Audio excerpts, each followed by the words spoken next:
Tiffany. Good afternoon, we're calling the regular board meeting Tuesday, September 7th. All rise, please. All rise.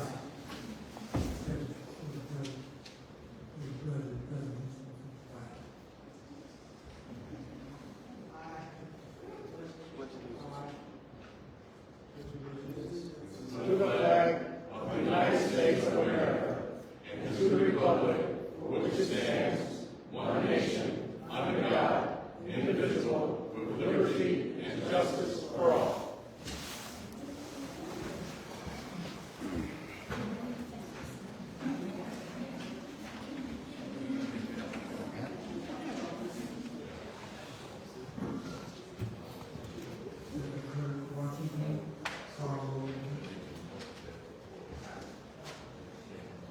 Trustee Brown. I'm here. Trustee Clark. Here. Trustee Lynch.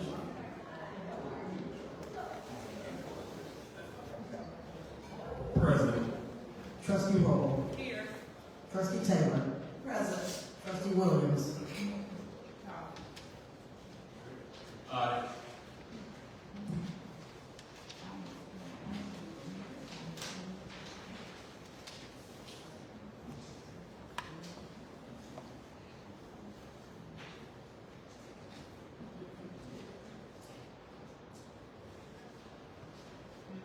I have a motion to join for a Zoom meeting.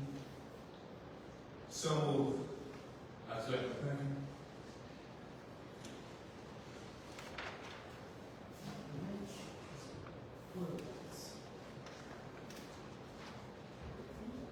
Trustee Williams. Aye. Trustee Taylor. Yes. Trustee Roll. Yes. Trustee Lynch.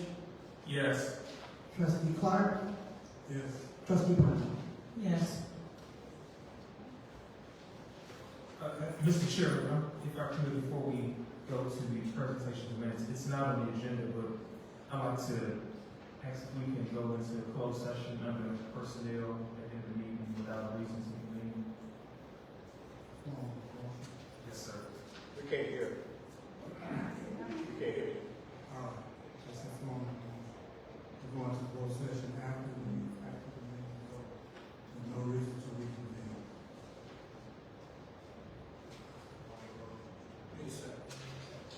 I'll second. Trustee Roll? Yes. Okay, Trustee Lynch and Trustee Roll. No, that was Trustee Brown, but second. I'm sorry, Trustee My Brown. fault. I'm sorry.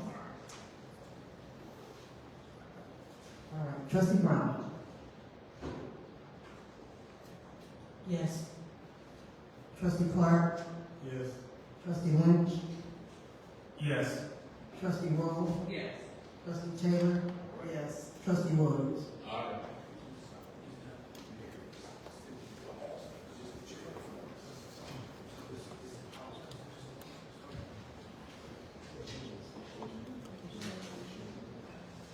We have a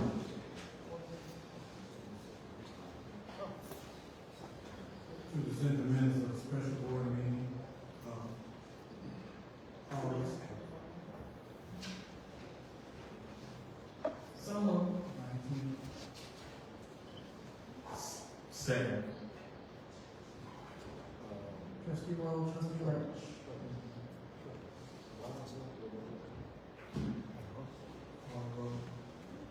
Trustee Brown. Yes. Trustee Clark. Yes. Trustee Lynch. Yes. Trustee Roll. Yes. Trustee Taylor. Yes. Trustee Williams. Aye. I have a motion for the minutes of the regular board meeting August 2nd, 2024. So moved. Second. Trustee Lynch, Trustee Roll. Was that August the 20th? August the 20th. Trustee Williams. Aye. Trustee Taylor. Yes. Trustee Roll. Yes. Trustee Lynch. Yes. Trustee Clark. Yes. Trustee Brown. Yes.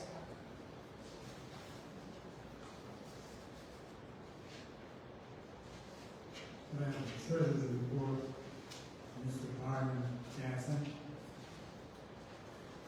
Good evening. The first thing I'd like to point out is that on the actual packet, we had two adjustments since the packet was presented. The first one impacts the corporate side of the business. It was a duplicate amount of $1,521.34. It's on page 16, so the duplicate is going to come out. And then also a duplicate on page 20 to Shades of Green. It was for $180, so that's going to come out of the amounts. So with that being said, the revisions are corporate AP is $568,489.13. Motor fuel tax is $22,202.23. Sewer and water is $42,247.74. Glen Woody is $40,166.49. And TIF Halsted North at $63,732.95 for a total accounts payable for this run at $936,838.54.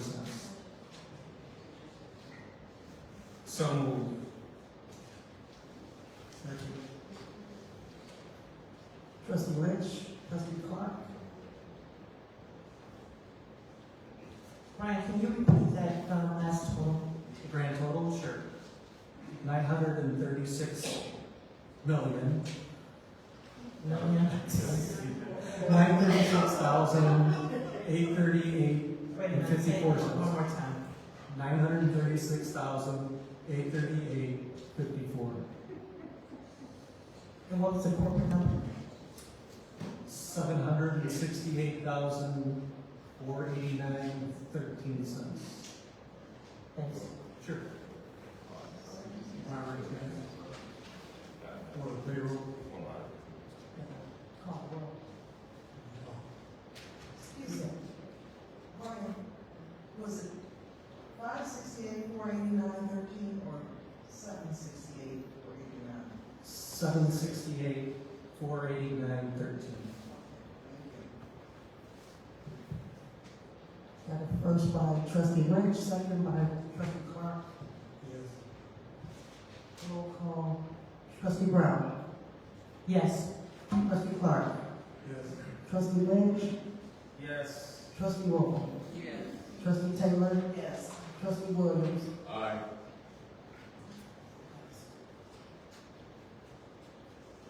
For the payroll dated August 23rd, 2024, corporate payroll was $133,724.36. Sewer and water, $17,439.98. Paid on call, $10,120.47. Glen Woody, $36,467. And vendor checks of $2,735.62. Overtime at the police was $10,069.08. Reimbursable amount of that was $1,862.36. Sewer and water, $1,198.40. Public Works overtime was $644.31. Stipends at the Economic Development of $461.54, and admin stipend at $1,567.31. That brings the total payroll to $214,428.07.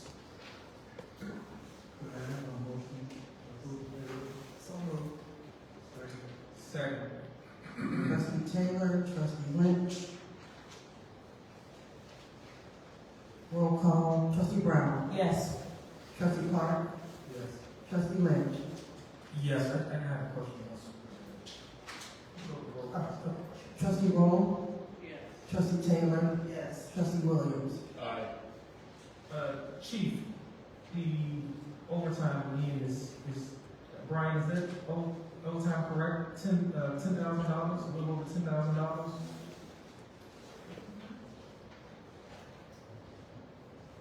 This format looks a little incorrect. I imagine it's $10,069.08. Correct. I don't have the detail page with me, I'm sorry.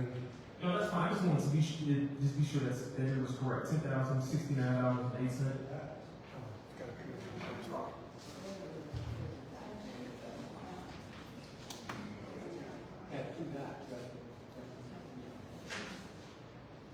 Okay, well, we can come back to it, but Chief, if that in fact, if it is at least $10,000 in overtime, can you speak to that a little bit, please? Because I know last meeting it was relatively high as well. Sure, I explained this over this period, which was August 5th through I think August 18th, approximately 167 hours of overtime. 35 of that was for special details, which included our national ambulance crime officers who were staff there, as well as additional weekend patrol as we've had to ensure that we've got more than adequate staff on weekends when we know that there will be an uptick in call for service. 32 hours of that was for our open records shift that because of our staffing levels, we're struggling to hire people to fill those spots. Fortunately, we may have a new clerk starting in a week or so, which should help alleviate some of that.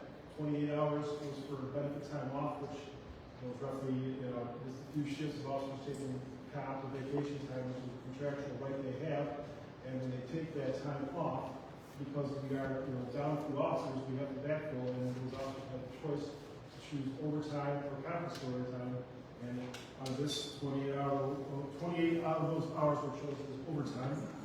As part of our agreements with the Major Crimes Task Force, our officers, our investigators assisted with homicide in another jurisdiction for approximately 20 hours. Mandatory training due to state mandates, 18 hours.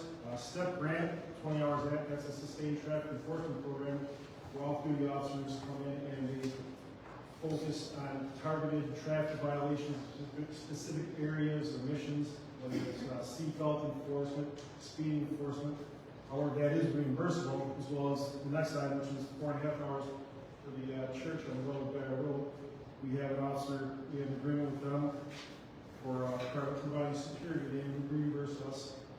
Another contractual matter is our on-call detective pay, which every detective who's on call gets an hour of straight time for being on call, which means that they will be ready to be here within 45 minutes of being called out all hours of the day as needed for investigations. And then for court, we had 2 hours, and that was the summary of the overtime for this paper. So now, thank you for that, Chief. So now I'm clear. In the police contract, the officers get the option of either choosing overtime or compensatory as an option. Yes, it's been that way for 20 years. Thank you. And if they opt to choose the overtime in lieu of if they choose overtime in their PTO, it was still, in addition to that, they were also backfilling with another officer. Is that correct? Can I understand correctly? It depends on when they take it. We Okay. have certain controls over minimum staffing, when they can, but by law, we cannot deny compensatory time purely on financial reasons. So time off, because and I always agree with it. Someone who's working when they're not supposed to be here, Right. a day off, or coming in, or sacrificing, I believe that they are entitled to that. No, I agree. Yeah, I agree. Okay, thank you, Chief.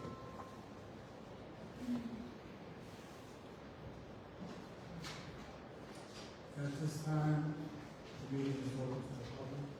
Step up to the dais. Raise your hand and state your name.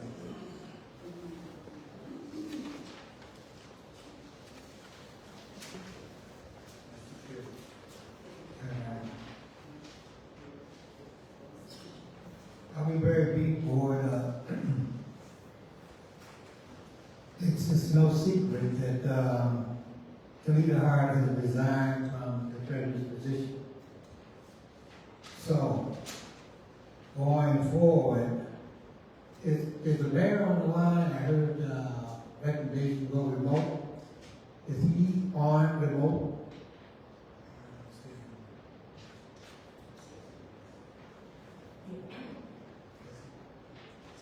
He's on remote?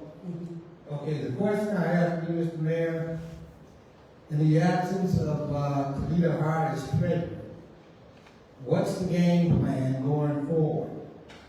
There's been many questions on finances, and also there was a lengthy discussion on the budget last meeting that we had. What is the game plan going forward? I'm meeting with Trustee Hart in the next couple of days at Tucker today. So I'll know more in the next 2 or 3 days.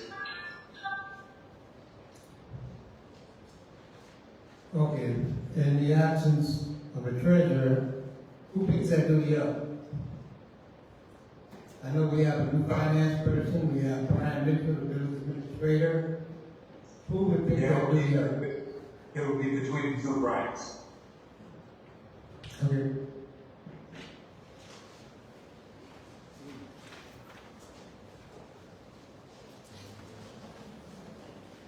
Good evening, Delta Birmingham. Now that the mayor is on the line, I can read my concerns to the mayor, okay? Good evening, I'm Delta Birmingham. Glad to hear that you're on the line, Mayor. I'm a nearly 30-year resident in Glenwood. I love my community and have volunteered and supported the community over the years. As a school board member, school board president, a federal advocacy delegate speaking on Capitol Hill, advocating for education and community resources, the Village of Glenwood Strategic Planning Committee, Fayetteville, Illinois, Village Parade Committee, the Village Pancake Breakfast and Christmas Toy Collection, and Glenwood Lions Club. I've worked hard to maintain my property, as I've shared with you, Mayor, several times over the years. I've shared where I paid over $2,000 cutting back my neighbor's overgrowth, and this year I got an estimate for over $800 to cut back my neighbor's overgrowth. I've shared with this board pictures of outbreaks that I've had over the years, one year in particular, cutting back my neighbor's outgrowth. You even came over into my yard and said you wanted a ladder so you can see over into the neighbor's yard. And I reminded you, Mayor, this stuff is so overgrown, it's right in front of your face, you don't need a ladder, you can't help but see it. I've worked hard to maintain my property and can't understand why the village continues to ignore and assist in resolving an ongoing problem with my neighbor's overgrowth. I've suggested enforcing or creating an ordinance where the homeowner is responsible for overgrowth of weeds and trees. I've stood before you a few times and shown you the outbreaks on my arms. The village can come into my yard and remove the overgrowth, assist the neighbor, and remind them they're responsible going forward. I'm respectful of others' rights until they infringe upon mine. I do not have money to pay for someone else's overgrowth, and nor should I be responsible. Mayor Gardner, you continue to fail in resolving this issue.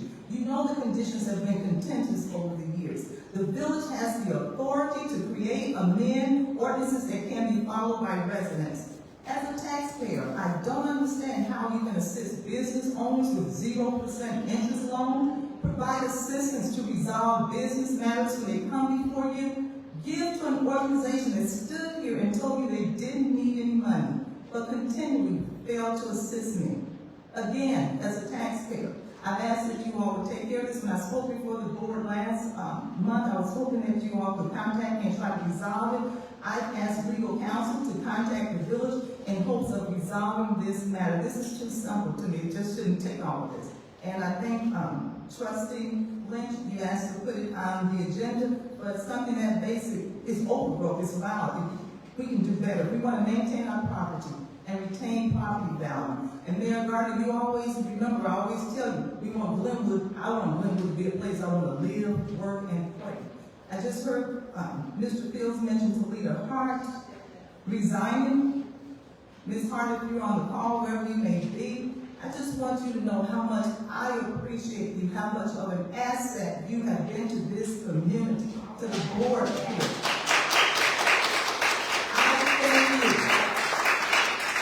I thank you for your knowledge, your experience, your expertise, and your professionalism. You have been an asset to this community, and I wish you well in whatever your future endeavors may be.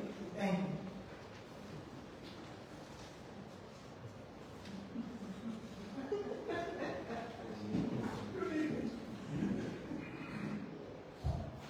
I rise in the defense of Ms. Birmingham. I rise in the defense of what is right, not what is easy. I have witnessed this problem for over 5 years. I was on the board when we passed an ordinance for noxious weeds in 2019 to solve the problem, but yet it still exists. I have watched the hand-wringing and thorough pleasure and the dismissal of her issue. I watched how this has affected her family and her late husband. But you refuse to act. So, the precedent has already been set. Some of you may recall a home in the 400 block of South Harbor in the Brookwood Point area. We, the village of Linwood, hired private contractors to go on private property to complete a new road, new siding, new windows, new landscaping, and a new deck, and a cost to the taxpayers of over $79,000. This simple case would be a teeny tiny fraction of that cost. Many of you in this room were in the room with me when we decided. Mr. Donahue, you drafted the document and recorded it. Am I correct or incorrect?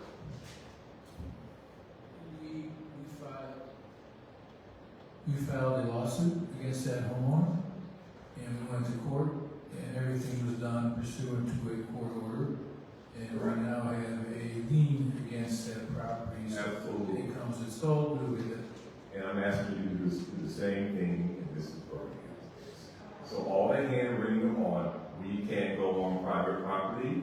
We did go on private property. We spent $79,000 on a private residence. So we can, okay? We can solve problems, but you can't solve problems without a backbone. We can solve problems, we can't pick and choose who we solve problems for. If you're gonna be in the seat, work on the people's behalf. Actions tell me who you are. Words just pretend.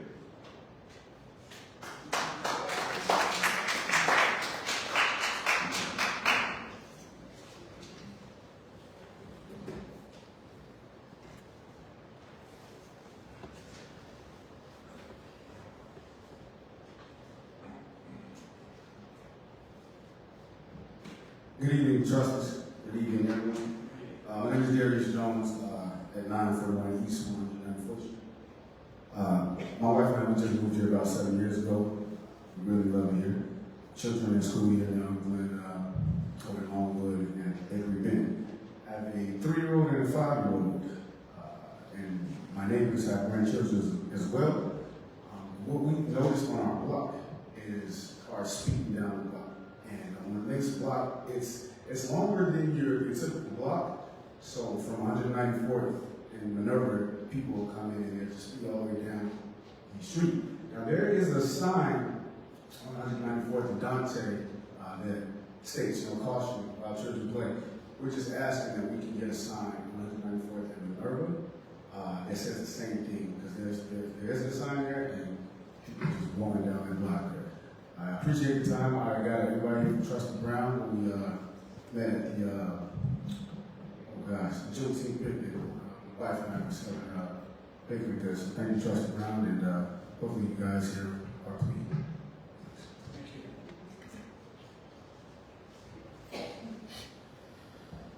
Good evening. Edwin King, 253 Ingleside. First off, I'd like to thank the board for your service and the sacrifices that you made in serving the people. I know it's a hard job, and just want to express that, when we express concerns, it's not beating you up personally, but I myself, those of you who are elected, the majority of you, and I probably speak for many in this room, we voted for you, so we do have expectations. So my question comes about property tax. So there's a posting that's kind of unclear, very ambiguous, that says that the Village of Glenwood increase for tax dollars is 1.7% over the years. And in previous meetings, it's been said that the Village of Glenwood did not increase any property tax or any amounts on the citizens. And I disagree with that, because when I look at the itemization of my own tax bill, the Village of Glenwood alone gets a 22.5% increase. So with that, and I'm sure we all, when we shop for goods and services, when you have that type of increase, you expect to see something that reflects that increase. And I'm afraid we don't see that. And I'm sure you say the same thing.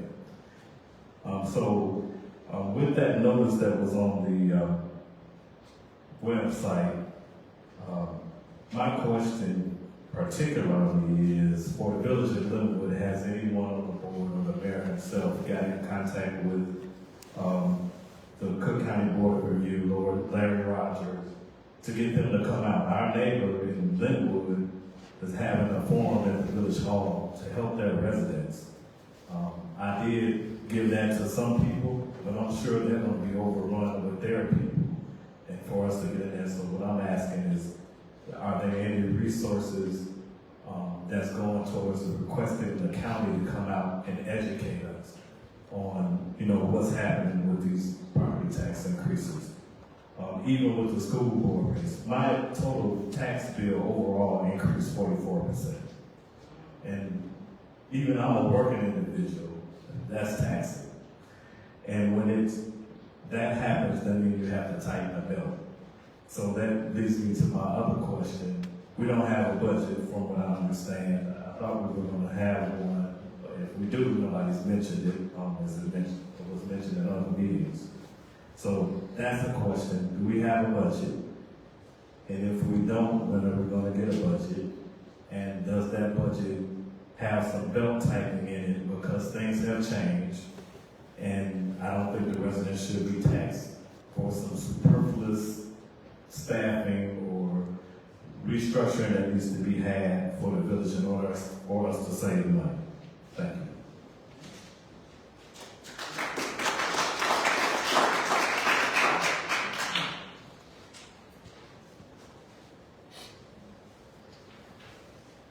On the plot, 423 West Arcola. So, thank you very much for talking about the budget. I was on the Finance Committee, and I served for a year. I served with Rita, with Connie, and I learned a lot during that year. And we had a lot of conversations prior to that, talking about the fiscal condition of the town. But during that year, I realized a lot. And I was very disappointed in knowing that there's so many things that we still don't have in place. When I looked at the budget, no actuals.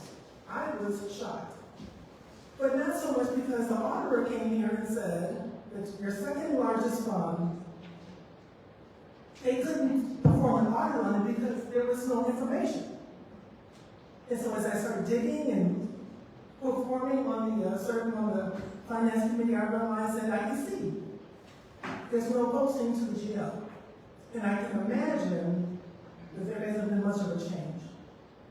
I was very sad to see that a lot of the times that certain recommendations were brought before the board and was disregarded. The people that serve on the board work regularly in that capacity, in the financial capacity. And so when we provided our services and our talents, and that was disregarded, I was very saddened by that. And when I saw that we had a budget on something we're going to discuss today, that now we're asking for more money that wasn't appropriated towards something that's, you know, the community really didn't ask for. I am again saddened. Now we're into the second quarter of the year, of this fiscal year. We don't have a budget, haven't hired all the people we're supposed to hire. And where are we? Are we going to be in the same sad position? Will we have an auditor coming in, are going to say the same sad things that we've heard in the past? Do we need to put some provisions in place? We need to really control our spending. We don't need to have these huge increases, 10 and 12% increases, nobody gets that. So we really need to get our house in order. And I know no one has heard me say a house. This is where we all live. We pay taxes. Our taxes went up 20% also. And the EAV and all that, I understand that, but we need to have a discussion on how we can control this house. I'm just very saddened by the condition, and I've been here for over 25 years, and I just don't see improvement. And I just hope that I can see some movement, more discussion. What are we going to do? How are we going to prepare? How are we going to improve? It has to improve. Because I know we probably have a couple dollars, $2 million already, but that money has to last until you get the next influx of money. So we overspend what we have on hand, it's going to disappear overnight. We've got to have a really frank, very specific, very serious discussion. That's it. Ms. Potts, so that you know, I didn't want to interrupt you while you were talking, sir, finish your last night, but so, based on our conversation at the last meeting, we were told by the finance team that we would have a budget by the second week in September. So second week in September, third Tuesday of this month, we should have the budget here for that. And then to your question also related to having someone from the county level come out and discuss taxes. I had COVID last week. The week prior to that, I did reach out to the liaison office and asked if they would come out and send a rep to speak to the residents. I hadn't gotten a response back. I'm just getting back up on my feet. But from what I understand and talking to other alderman trustees and surrounding neighbors, because they put in calls as well, so what they're trying to do is, instead of reaching each town individually, they're trying to do collective meetings. Again, this is just what I've heard from colleagues. I haven't gotten a response back yet, but I do intend before this week is out to try to follow up again. But to answer your question, there has been attempts made to try to get someone out from that office to make an appeal to the residents. But this plot, I agree with you more on the budget. But I was told last week by finance staff that we would have preliminary budget by the second week in September. So I'm patiently waiting for the second week in September. And the audit for 2020. That's a conversation for tonight. There was still no guarantee on that, so hopefully there's an update. So you know, it's not normal to have budget over the course of 2 years. If I may, Mr. Clark, a couple words on the taxes. One thing that I can't speak to each person's individual tax bill. I didn't get it. I'm going to work on that. But one thing that happened this year is that the Cook County assessor decided that our commercial properties were overassessed.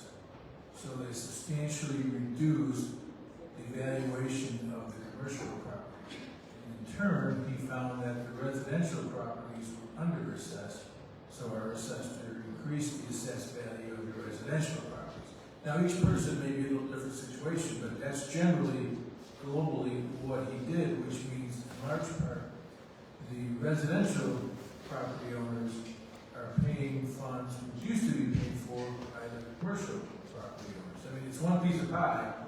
If the commercial property owners have a smaller share, that greater piece of the pie is made up by the non-commercial, and that's the residents. That in large part will explain a lot of the tax increase, but I do recognize that each property is unique, each situation is unique, but that's what the assessor did do globally this year, this last assessment year. Excuse me. Also, next Monday evening at 7 o'clock, Larry Rogers, Cook County Board of Revenue, they're having a property tax appeal forum for Boone Township hosted by Larry Rogers at the Village of Linwood at 21460 East Lincoln Highway, open to the public. Good evening, everyone. Leon Ward, 318 Blackstone. I want to first acknowledge my colleague, my friend, Alita Hart, who was my mentor when I first came on finance committee. And I know that she was a little frustrated in terms of some of the things that were occurring in respect to managing our monies. But I just want to wish her well, and if the mayor is successful in talking to her about to return, the village would be much better off. With regard to who's going to assume her duties as a treasurer, and I know the mayor mentioned the two Bryans, in terms of internal control, that would be somewhat of a conflict because the treasurer is trying to do the oversight on the accounting that comes out of the county's office, the accounting, the village administrator, as well as the accounting apparatus. So we may have to rethink as to who's going to perform those policing duties to make sure that those that report that the accountant read and respect that was prepared by the treasurer. Okay? And I understand that obviously that may not have been the numbers that he would have presented had he prepared the report. So I just caution us to make sure that we do have independence to make sure that the numbers that are presented to the board, payables and other kind of things, have a second look. And it cannot be the people who are signing off on the appropriations to do all of that stuff. You gotta have something, that's my work. But having said all that, there are a number of issues that I'm actually addressed for, and we have some open issues that we never had resolved in public. That is, we talked in terms of funding the pumper. That's an open issue, at least for as the public is concerned. It got resolved. We don't know how it got resolved. And there's an open issue with regard to the reconciliation of the treasurer's numbers relative to the firehouse bill. And there was differences between the treasurer's numbers versus fire chief's numbers, and we never have come to a reconciliation as to whose numbers are we going to work on. And so hopefully we can resolve some of that, because as an outsider, when I go through all of the public reports, we're left in the dark as to how these things got resolved. And so that's one of the things. Also, and I spoke to the chief in terms of how did we resolve, and how did we resolve the issue with respect to making sure that the bank was going to finance the pumper that got the accounting information that on which it was going to rely in order to, in effect, make the commitment to finance. And I know Trustee Brown indicated that she voted for it on the condition that the information that was going to be required to, in effect, connect with the bank was a condition of her reward. I did not vote. I did not say this. Now, I understand. No, it was kind of a condition. I mean, I'm not picking on you. No, I understand. It just sounded like you said that. Let me just repeat back, and maybe I misunderstood. That I did vote yes, with the condition that we can finance it. I thought that was. I voted no. I see. Okay. But I said the reason why I voted no is because I wasn't comfortable with how we were gonna finance it. Okay. If I was, then I would have voted yes, but I did not vote for I it. thought I was a position. Okay. So I voted no. But in any event, we need to close that to the public. I mean, the board knows how it's got resolved, at least I think the board knows, but we don't know how it got. Because obviously, and I know we're chasing a favorable interest rate, so we have to make a decision in the short term. But from an accounting standpoint, we were concerned as citizens as to what kind of commitments we were making based on pro forma financial reports. We haven't had a financial report sufficient to in effect make that kind of commitment. So we need to know that. And I know that Brian has been here a very short time, but we've been here a very long time. So even though some of you may not have been on the board at the time, it's continuity with us. You know, we're sustaining people. Maybe the board changes and maybe we get different personnel, but we as a constituency, we need to know how you did that. It wasn't in a public session, because I've been at every public session where we talked about the firehouse and the fire and the pump. And so we need to get closure on that. And I'm going to leave that to the chief and chief to give us some information on that. And the same thing is happening with the fire station. Initially, we had a bid of about the proposal that approved was 1.3, because I remember the numbers. And now tonight we're going to have to consider an addition to that. And obviously, from a citizen standpoint, we see that as we need to have closure. How did we get from 1.3 to where we have to go tonight in terms of the other needs of the community? And so, I know it's a difficult proposition for you guys to make that decision, but we as citizens, we need to know how to do that. Because we sit here and debate the vote, and we don't know what happened. We said, okay, could we afford, I know a couple of questions came up, can we afford a truck? Can we afford a firehouse? Those were some of the questions that came up earlier. And the board resolved those, and they were, we're gonna go forward. That's fine, okay? We have the authority to do that. But we need to deserve an explanation as to how all of that's worked out. So, I have a bunch of questions. I'm not going to take a lot of time. And trustees don't like to have people stand up and fill a question. I'm not going to do it. And there's some other open issues, and I think it's supposed to be interesting. This is from an accounting standpoint. We were chasing down $250,000 that came out of the general fund that allegedly got transferred to Lynn Woody. Lynn Woody never received it. We don't know where that money is. I'm sure it's a closing error. But we got to run these things down. And we just cannot have that kind of uncertainty in terms of our financial state. So that's an open issue for me. As well as the fact that we had money coming from when we did the rebuy of those houses on Park Drive. We had monies that were supposed to be reimbursed for the general fund that we had expended to purchase those houses. As I remember, and Kevin can correct the numbers, we were supposed to have gotten a 50% reimbursement, and I know it escalated when I was still on finance. We were chasing that reimbursement for years, okay? And so I've been going through the treasurer's report. I'm not sure we ever got that money. If we did, I don't know where it got posted to. Because I just kind of looked to see. And the treasurer is the person who, in effect, when Carmen was the treasurer, we could see where the money was coming from. So we were able to kind of keep track whether or not we got the money. And I know that's an open issue for me. And then also there was some additional engineering money that Kevin could speak to in terms of $900 and some odd thousand payment coming from, Kevin, was it? IEMA and FEMA. And I didn't see that go in the books. And so I'm trying to just keep track, not mentally, but I need to see where this money is posted so that when we look at our reserve balances, it's in the right balance so that you can make the appropriate decisions as to what our balances are. And so the accounting has been a little bit off in terms of trying to keep track of all of that stuff. And as I say, then we go on to the next motion, the next motion, the next motion, without ever reconciling where are these balances coming from. When you look at the reserves that are in the accounts, Are they real? Are they misstated? We don't know, okay?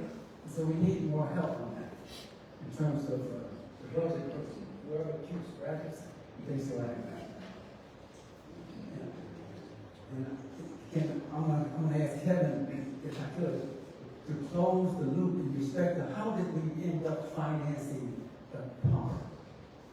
Kevin, I'm sorry, I'm not using money, means not being a part of it, but anyway, long story short, Mr. President, would it be okay if Mr. Welch gave clear in terms of how we ended up financing the pumper?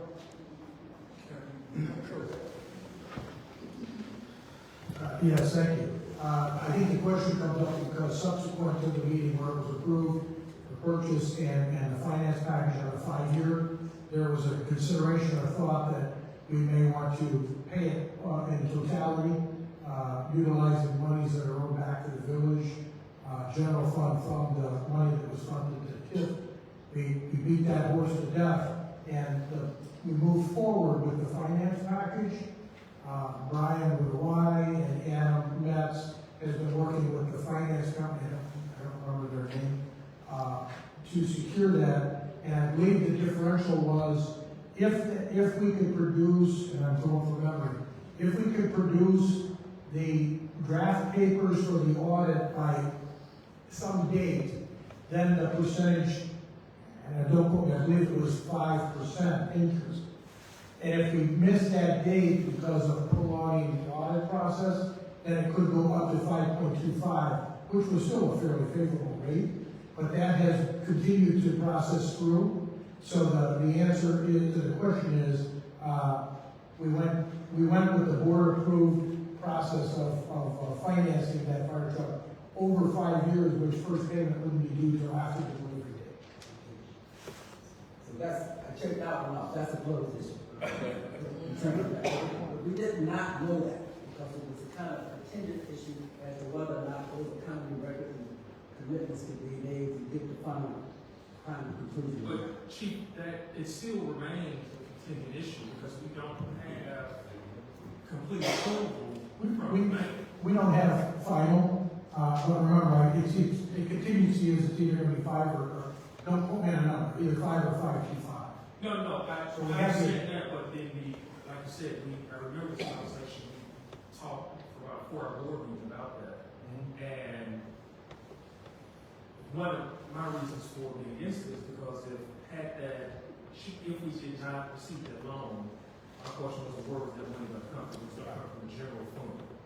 And that was still there's a concern, but I understand what you're saying, but I also understand what Commissioner Moore is saying. At least in my opinion, we don't have bank approval yet, so it still remains contingent. And so, and I was going to have to ask this question, but I guess we're here now. So, where are we now with bank approval? That probably a question for either Ryan or Adam. I pass that on because that's out of my realm of responsibility. Okay. Well, that was an open issue for me as well as for a whole lot of other folks because there was some controversy as to whether or not we would even want to buy the pumper. And so once that decision was made, then it was a matter of how we were going to finance it. Okay, moving on, in terms of the reconciliation of the cost of the firehouse in and of itself, and I know that's an issue that's going to be on the table. And of course, it was contingent on TIF money being available to fund the rest of the restoration of the house. Now, the TIF reports that I saw were not up to date. And so how can we make a commitment that we're going to pay for our TIF money if the TIF reports are not completely, I don't know if we're going to port money from TIF to TIF to TIF, however that's going to happen. But we need to have closure in terms of that. We hear these things being said, but we sit out here and we don't know how they get resolved. And then we're on to the next issue, the next issue. So I would ask on an ongoing basis, we need to have more financial information so that at least myself and other folks who keep up with this kind of stuff can in effect feel comfortable that our resources are being appropriately managed and recorded. Now, Commissioner Moore, to your at least some satisfaction, we do have TIF analysis to close of August 31st. Okay. That's the most recent balance we have for all of our cities. Is that on the website? Say it again. Is that on the website? I don't believe it's been published. Yeah, see, that's what I mean. You're wrong, I don't believe it. I only can get stuff off the website. Okay. So if I go on the website, it's not there, I assume that it's not. So that's not. Okay, so because the funding, what's gonna be to, and the chief indicated that would be the funding source What was that? for the firehouse. That's my understanding. Yes. If you know general money, general fund money, that would be used in effect to do fire. That's my understanding. And so I just need to confirm that, so that needs to be something that's in the record, so that if something comes, goes in this, okay. I think that may complete my list.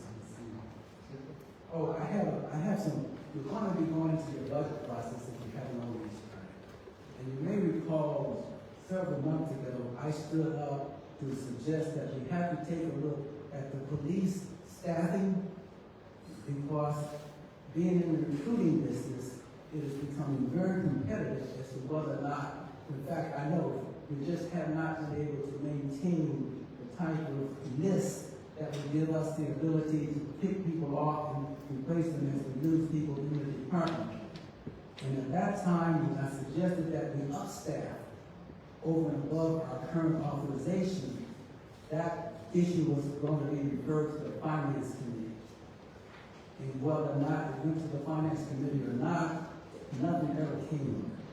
And so as you move into this current budget cycle, you have to consider whether or not we're going to have to fund the police to a level because of the attrition and the competition has become fierce to the point that we're going to be losing staff. We won't have a replacement list ready in place. It takes 8 to 9, a good chief can tell you better than I, from the moment that we put the recruitment out there and then go through all the motions in terms of trying to screen, et cetera, then and by the time we get an academy date, it could be 4 or 5 months. So if you lose an officer tomorrow and with no list in place, it's going to take us at least 3 to 4 months even before we can do the process.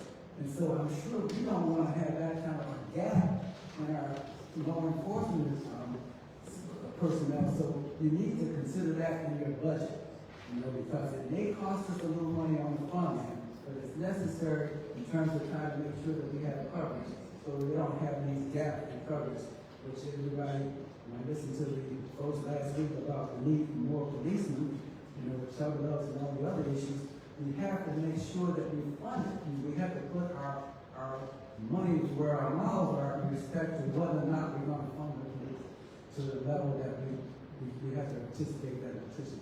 Commissioner Moore, I've had conversations with Chief, and I know you and I have had conversations. Considering that we expect to have a preliminary budget at the next meeting, I know that there was conversations that you and Chief were working through a plan for either hiring contractors or just looking at what other options out there. Is that something the board might be able to expect to see prior to the next board meeting, so that we can have an idea of what that budget should look like for additional officers? The chief, the village administrator, and 2 of the commissioners met and were brainstorming as to how we could better get ourselves more competitive and what would that cost. And a lot of the incentives these days, it's not money.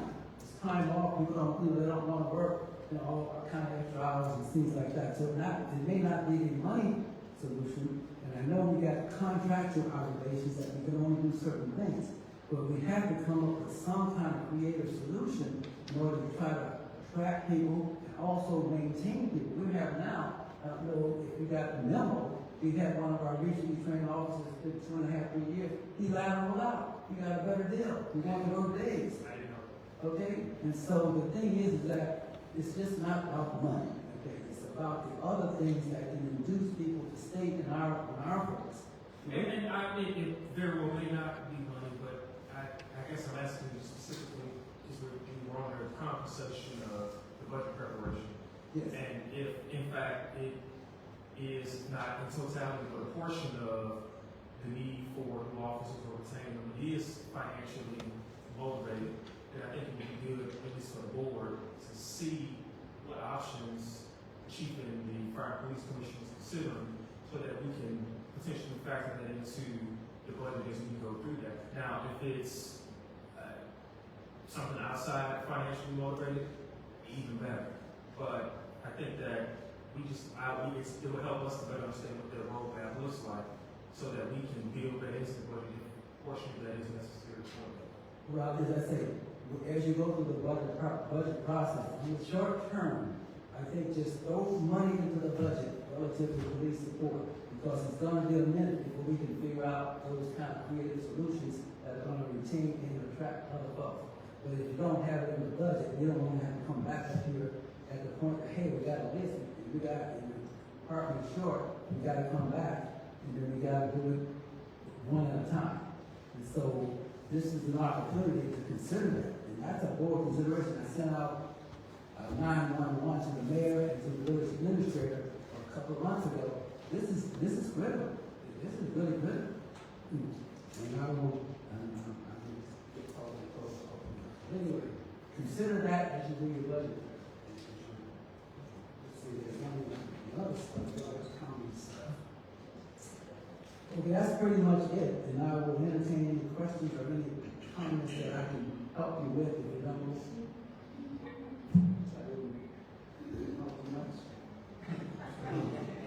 Thank you very much.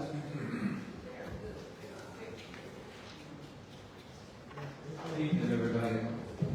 My name is Murdoch, I'm at 1102 Wisconsin Street. First and foremost, I would just like to ask for something very simple, and that is that the interest when you come in, we just a few more of the scheduling for what's going on in the meeting. Seems like when I come in, there's always nothing there. I don't know about the other people, but I would like to see the scheduling myself. So does everybody agree with that? It doesn't cost that much more money to run a few more copies. Come on now, seriously. And the fact of the matter is that one of the things that I've always felt here at these meetings was that the questions which were put out before the board, people stood here for a moment waiting for an answer, and an answer never came. So an answer never came, and then they walked away despondent about it. I'm going to try to give an example about something in a little while. I go to Salem Baptist Church, and they say while we're there, we're the greatest church in the world. And sometimes when I tell it to other people, they look at me like you're crazy. Well, my response to them, if you don't think your church is the greatest church in the world, that's up on you. So, same thing with the village of Glenwood. I would like to think this is the greatest community in the world. No matter what somebody else says, I would like to think that. But that's only incumbent upon the people that stand before me. With that being said, and I know, Mayor, that you're listening, I'd like to just give a quick analogy about something. You've got people running for the presidency of office. A lot of people know where one person stands, and a lot of people hearing a new person come on board, so you know what I'm identifying with. The thing is that even though the person that is identifying with negativity and things of this sort that had something to do with the insurrection on January 6th, even though people saw for themselves via TV, heard from themselves via other people, seen the social media, they saw what was happening on this side of the fence, but then yet still, because of their beliefs, they will continue to vote for this person to get into office, irregardless of what's going on. Then on the other side of the fence over here, where you have the new, the current vice president trying to become the new president, they're trying to bring in some hope. And I saw on their convention platform where a lot of Republicans came in and said that they would vote Democrat because they didn't like what was going on this side of the fence. And so when I took to go to my church, I listened for my pastor to read out of the Bible and to read what the Bible says, not what he believes in. And I can feel that. But sometimes when I come here, I would like to believe that when you guys take an oath, is for the community and not for yourself personally. Now, I'm simply saying all that to say this. I keep hearing a lot of scuttlebutt outside of here about how the money's not being spent in the right place. Ladies and gentlemen just got to speaking. We don't know where the money's being spent at. It makes me feel like some of the people don't know who it is, if any at all, so don't hold it against me. Some of the people on this side of the fence are going along with what's being put out by this side. And this ain't the right side. This appears to be the right side over here for the time being. And so if the people on this side realize that things are not being right for a while, because that's why they told me that the secretary quit. Whether that's here or there, but this is the side that I need for my community to lift us up, to make us feel good, to let our community look better than what it has been doing. And for us all, not just 1, 2, 3, or 4, 5 people feel good, but all of us to feel good. Am I right or wrong? That's right. You want to go home at night, sleep well, there's overtime with the police department. Chief, can we get part-time police officers to compensate for some of the full-time people that won't be here or take off or whatever? Is that a law against it? We can't use part-time? No, we have part-timers, the problem is getting part-timers in here, but we do have a part-timer, and we can pick up shifts, but it has to be first presented to all full-time union bargaining members first, before part-timer can take the overtime. So it does exist, but there are limitations to the contract. Chief, I think he's referring to non-lateral part-time. Am I right? One way, shape, form, or fashion. If it's going to give you some kind of relief for the overtime, for the full-time police officers, that would help the budget somewhat. You know, we're spending money like they said. Now, I'm not knowledgeable of all the things that this gentleman spoke about, but I hear it's conviction. And like I said, you got this side of the fence that's going to continue to do wrong damage no matter what, but you got this side that wants to see a change because they didn't like what's going on here, but they went along with it for the ride. I'm not the smartest person, but I'm a dog and I ain't the dumbest. So if you're sitting on this board, or if you know people that's not on the board that's doing this, supporting this over on this side, for this community, step back, let us move ahead. Let our community be like the ones that some of you all knew a long time ago before I even thought about coming here. You know, you sit back and you say you see something, you say something. You hear something, but you don't see nothing, because you don't want to see it. I'm just saying to you, please, change your attitudes, change your feelings, because sooner or later, there's going to be some reporters coming in here trying to do like they did in Dalton. And when that opens up, you ain't going to want that. And that's the way. Because somebody may possibly right here may come out of the woodwork too. I don't know, I'm just speculating, and I'm opening up Pandora's box so that we can all look and see there's something inside it that doesn't need to be there. So if you feel what I'm saying, let's make a change.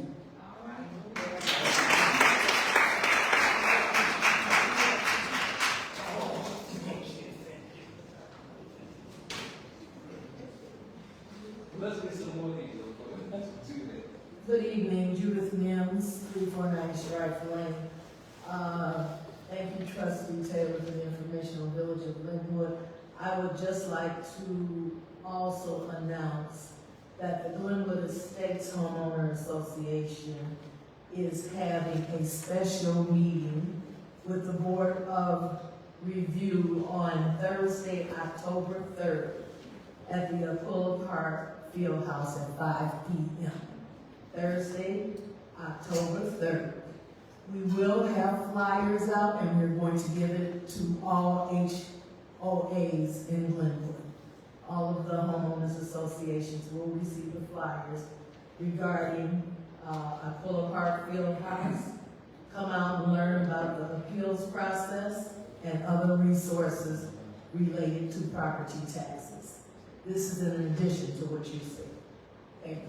Thank you.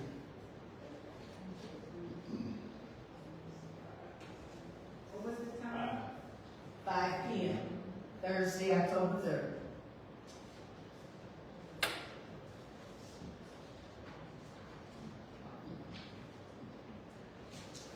Is this your phone?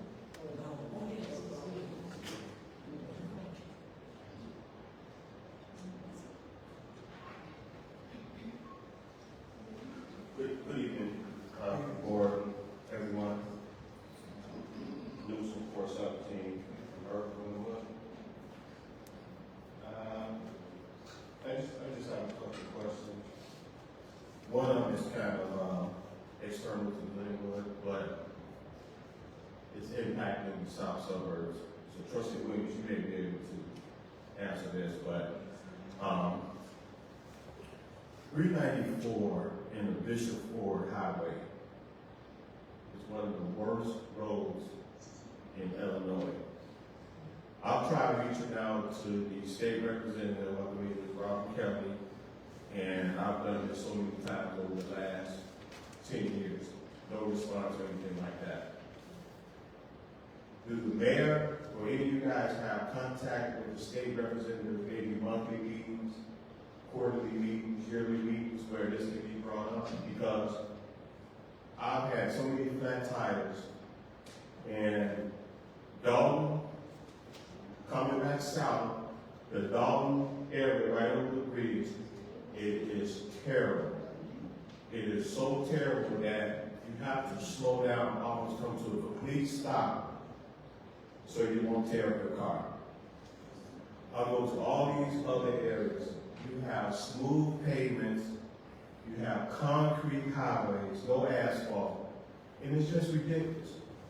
Is there a way that we can communicate, force the state representatives to put some state funding over in our communities to get these roads fixed?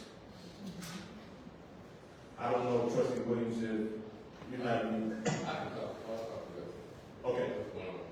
Okay. So I got 2 or 3 others is village related. First, I called Pettigrew. I called the police department, non-emergency, about 2 weeks ago. I was coming home from work on Minerva, 300 block of Minerva. I called because I seen a gentleman in his driveway with a pair of jeans on and a tank top with a gun down his waist. I know the concealed weapon laws. I have a concealed weapon, and concealed weapon means that your gun or whatever it is should be concealed. First of all, I had a problem with the operator harassing me about providing them my information.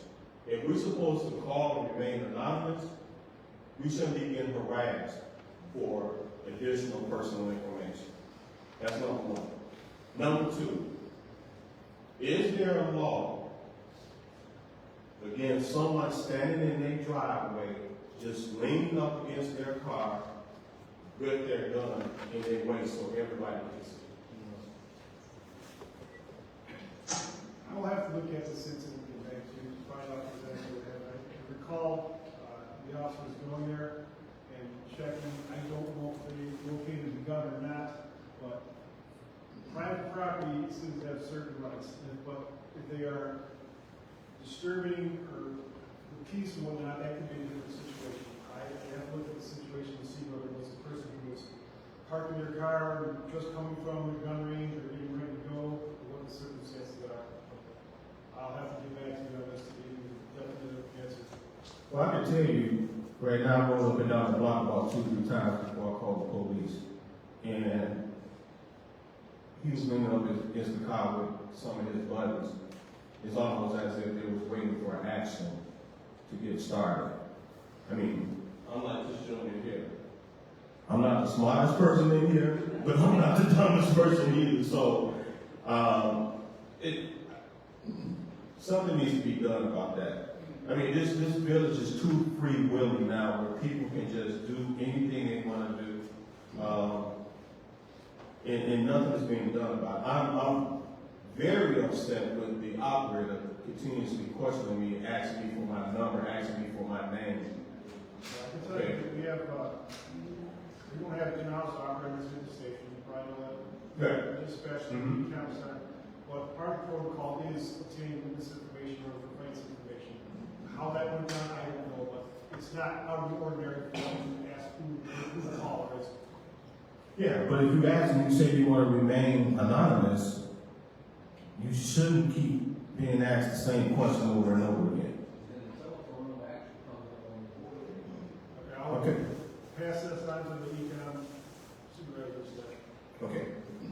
Also, I had another question. I have a home across the street from my house, 414 Minerva. I don't know Welch or someone else can answer this question for me, but there's a vehicle sitting in the driveway, been sitting there for about 3-4 years.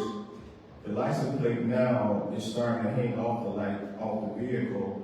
I thought we had an ordinance where even if your vehicle is in the driveway, if it hasn't been moved over a certain period of time, it should be ticketed or removed or whatever the ordinance is for that.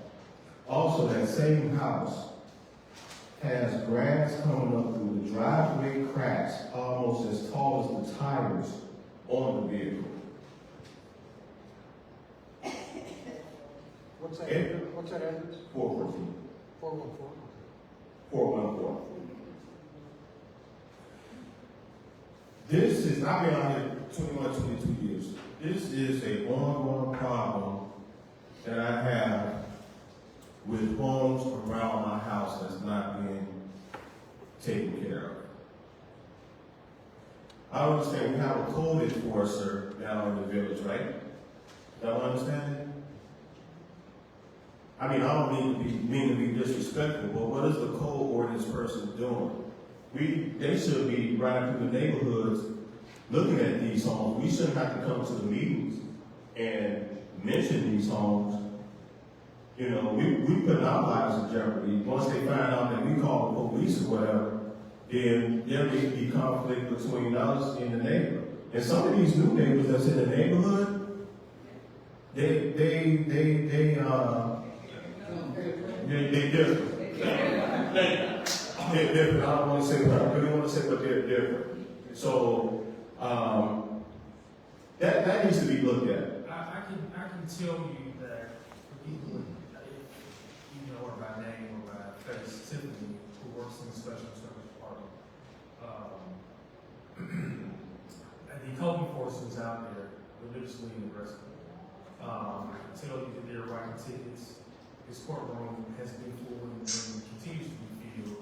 But what you also have to understand is people don't initially take it seriously until they get that last hefty fine, and then their taxes are then subsequently taken by the village.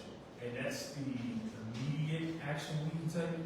But you know, I recall, because I remember having a conversation with Trustee Brown at the last meeting. You know, we had residents that came in and complained, and rightfully so, we should, about the upkeep or how the neighbors are or aren't upkeeping the property. But then we had residents coming up yesterday at the last meeting complaining about receiving tickets. So, you know, it's like you can't ask for quality in community, but then when that community is enforcing its regulations, then you're complaining about it because your son got a ticket or the grass was too high or the weeds. As far as I'm concerned, I could care less. Because if the community desires to have a wholesome appearance, you know, then those are the things that you have to do. So you can't have it both ways to come in and complain about it when it doesn't happen, but then you get tickets, you complain about it. And obviously not directly towards you, but that's a lot of what the staff and the board hears. But what I can tell you is that the code enforcement is out aggressively writing those tickets, and we are finding. I actually, under new business tonight, I wanted to motion to raise the fines because I'm a firm believer it doesn't affect the person until it hits their pockets. And I think that once we increase those fines, we'll see a significant difference. Those fines need to be increased tremendously. And I can tell you what's going to happen next.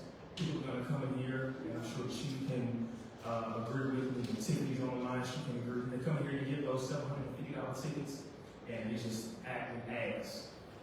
They do.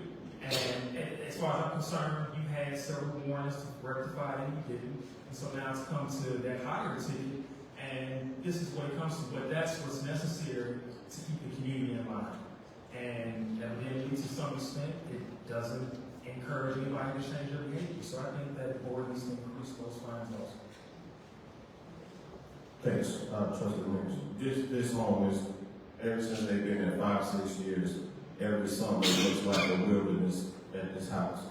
And I call the village 2 or 3 times a year during the summer period for this home. One other thing, is there an ordinance for barbecuing in the front of your driveway? There is an ordinance? Okay. Because I called the police, this was about 2 months ago, about the same house where the guy had the gun. He was barbecuing out in his driveway. I don't know if the police came or not, but it sounded as if they wasn't going to come. Because it's not a big issue, or, you know, it's not going to impact the village in any kind of way, which it will be, because once one person starts barbecuing on the front of their house, it is going to turn into Inglewood or some other somewhere, and everybody's going to be out there barbecuing in front of their house. So, those are my questions and concerns, and unlike everyone else, we need to restore our village because it's going downhill very fast.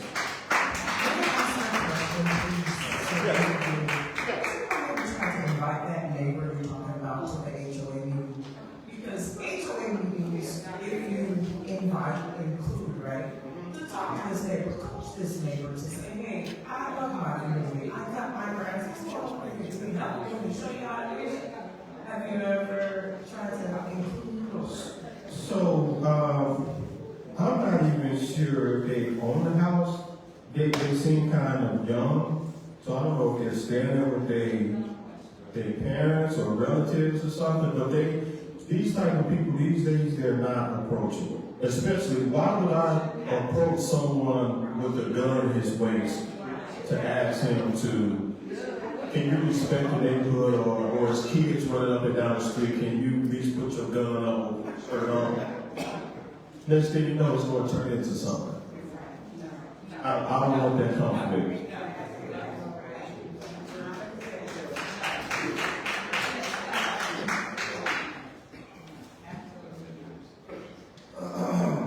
Tony Blatt, Fortune 3 and 4.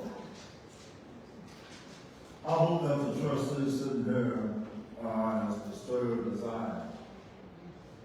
When you sit in the back, and we've been going on now an hour and a half, and there's been concern after concern after concern.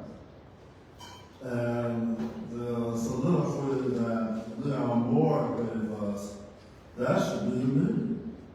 None of his concerns are on this agenda. And that really bothers me. First of all, to me, there still has been no closure of the pump, the fire truck, as far as the financing and how it's to be resolved. The firehouse, it seems that the amount that's been asked for tonight is almost $400,000. Which tip is that coming out of? Now, if the money's going to be moved around to satisfy that, how is that money going to be replaced?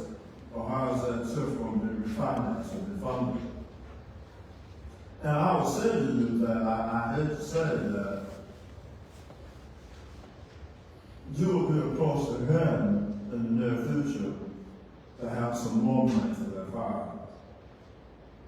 When you start doing construction and you have house overruns, there is no definite end to that. Okay? Until it's complete and we cut the ribbon, and there's still going to be some overruns after that. When you do construction, you have to be very, very careful.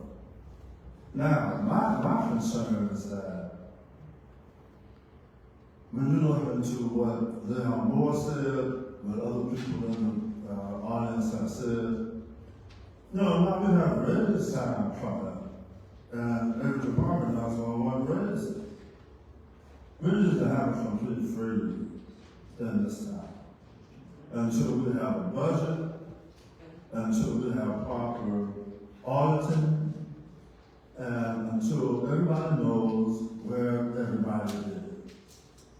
I have always suggested that we have liaisons from the trustees to the different department heads to help with budgetary issues and to help with appropriation, so that when budget time comes, you can sit around the table with your fellow trustees and talk about which each individual department needs. Is it too much? Is it too little? How's your personnel? Et cetera, et cetera. Now, I had to talk about what we had when I was a trustee, but that's what we had. And the system seemed to run a little smoother, and you seem to be able to account for a little bit more than what we're accounting for now. But until we know what's happening, nobody here should be voting to spend any money. You don't have any actuals. You don't have a budget. You haven't had a decent audit. So what are you doing? I don't understand. And nobody here understands. Now, you can raise the fines. You can do what Deborah Birmingham is at her house, which seems like she's been complaining about that for the last 20 years. Unless there is enforcement of your housing ordinances or any ordinances, you're going to have the same problem. Your enforcement has to be paramount. So, if I'm a trustee, I'm a liaison to the police department, which I was. Hey, man, what are you doing about this or about that? Some of this stuff shouldn't even come to the meeting.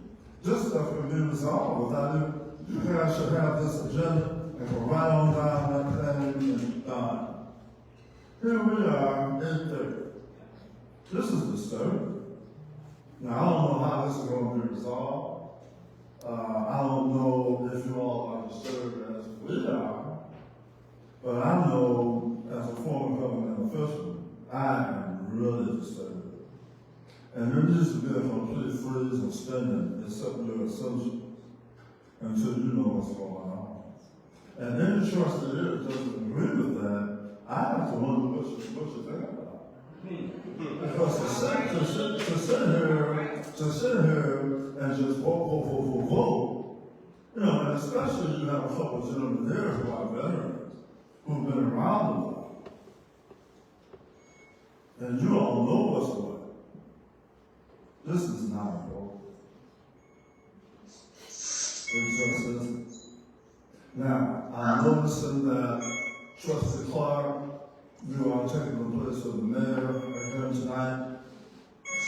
I think there should be serious consideration of having a deputy mayor.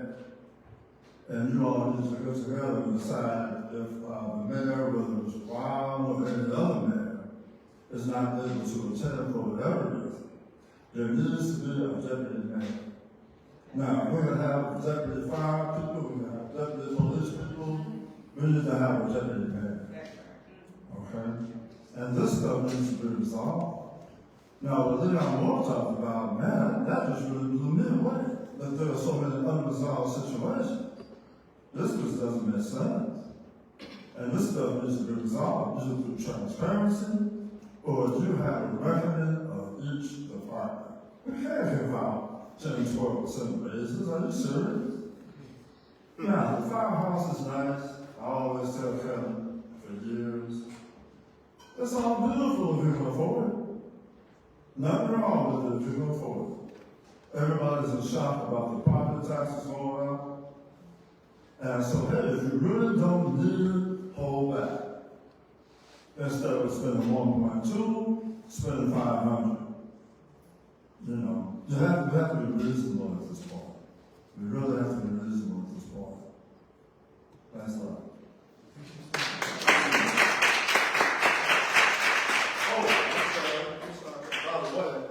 I'm sorry, this is what my wife will get on if I don't straighten this out. You have a fair October 3rd?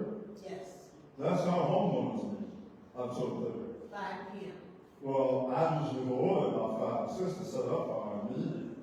This is, well, No, this was brought on by President Miller Briggs. Yeah, but this should never, but I'm sorry. This should never have been. I got no phone call from Dr. Briggs. She fully well knows that that's our Thursday for our homeowners meeting. This is a call meeting for us. You know what? I don't want to have any meeting that I'm trying to set up for mine. This has never happened. I've been president of the Manor Association off and on since 2005. I'm one of the founding members. And it's bad enough we have to share, which I don't mind sharing. Okay, that's what we have to do. But I don't want to be over there with anybody else over there on that day. Common sense.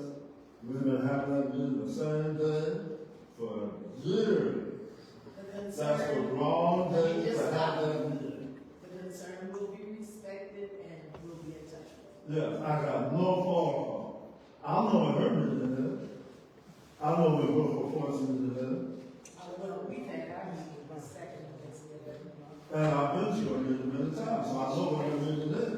And there's nobody interfering with this. Concern is respected Right. and we will be in touch with you. Please. Okay, thank you very much.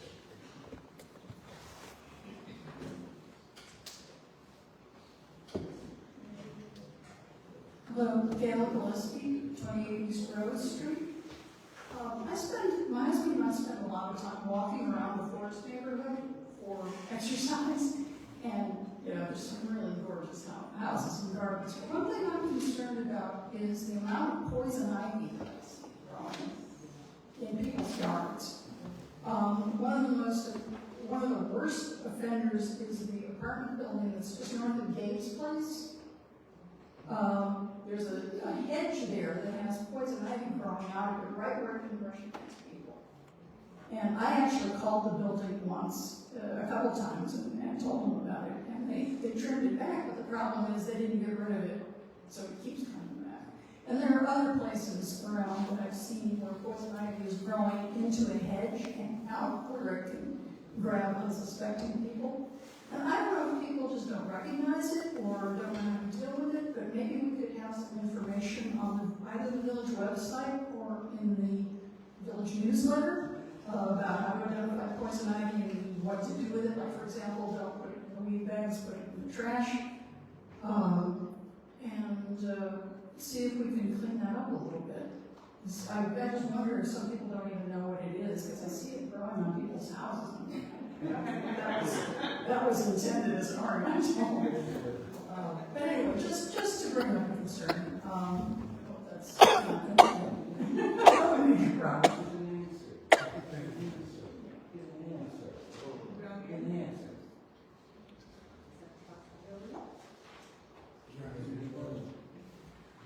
No report, Mayor.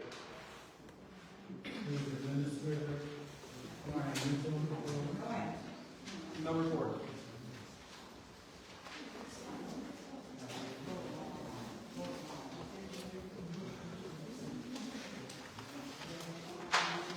engineering.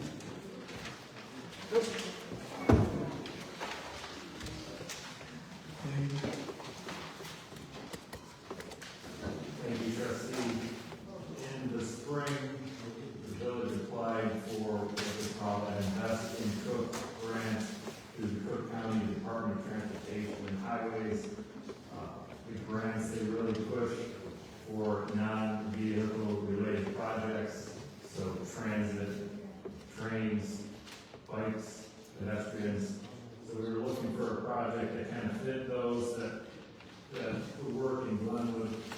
And as you're aware, Glenwood is kind of the center of bike trails, multi-use paths in all directions. You can get to Munster, you can get to Chicago Heights, but you can't really get north, west. So we were looking at what Homewood was doing behind the manor with their new trail. So we applied for some engineering funds to build a new trail from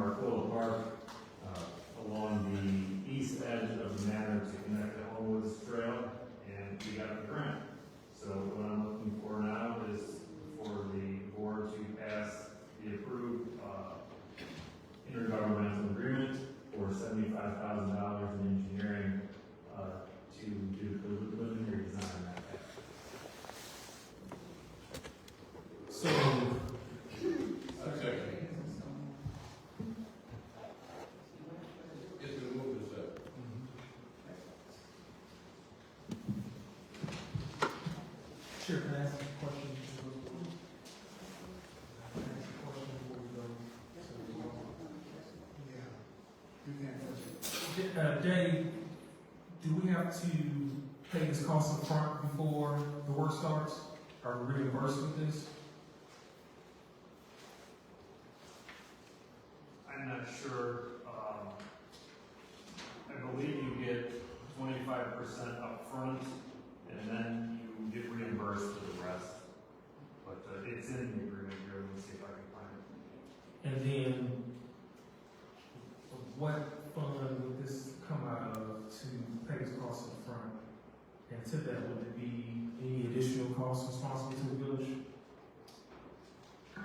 No, it's for preliminary engineering, so we go as far as we can with the 75,000. And these programs come through every year, so what I'm envisioning is get the preliminary design done under this grant.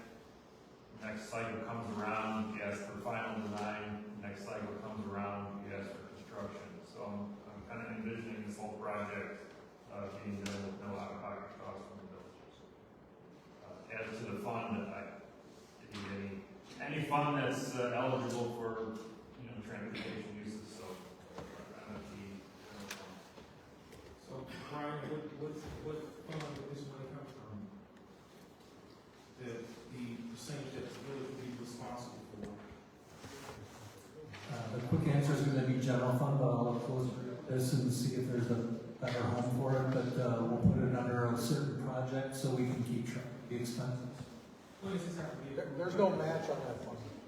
There's no match on that fund. It's a 75,000 total. We just front the money, totally reimbursed at 75. 3 years. So it's a 3-year, it's reimbursable over 3 years. Correct? Correct. But we just don't know what fund we're going to pay funded from current. And I did, under section C, you do get 50% upfront. So upon signing the agreement, you get $37,500, and then the remainder is from a reimbursement. And that's all engineer work, no actual work done. Correct. So it's my understanding that we get reimbursed after we submit certain documentation back to the county. And so it clearly says here that the guarantee will pay all actual preliminary engineering costs for the project subject to reimbursement by the county. So we do have to pay for it. Yeah, they'll reimburse us, but it's in spurts that they reimburse us. And so this has to be done quarterly. And it also says, just to make sure which departments are going to submit the proper documentation, because if the proper documentation isn't submitted on time, the reimbursement also, we won't get reimbursed for that. There's also a conflict of interest clause, and I want to ask you about that. It says, so we understand that no director, officer, agent, or employee of us can have any interest indirectly or directly with this. So does that mean that the engineering part of it, that we're going to bid for this? Because it's the conflict of interest part of it, and that's in 4D. Those are a couple of separate questions. The conflict of interest clause would be, say, you're a part owner of an engineering company. You could not award this project to that particular company because that would be a conflict of interest. This is just step one. This does not authorize Robinson Engineering to do any work. Once you pass the agreement with the county, then I will give you a proposal to do that work, or you can solicit from other engineering companies. You're not stuck with me by passing this particular agreement. This is an agreement between the county and the village. It does. I just want to make sure we're doing the right thing. Dave, can I ask a question? What's the purpose of this app? What does this help us do, or what does this create or help? What does this? Gives you another bike path connection to the village. This one going to Homewood, just like your other paths going in the other directions. And where would this be located? So directly north from our little park, behind, so direct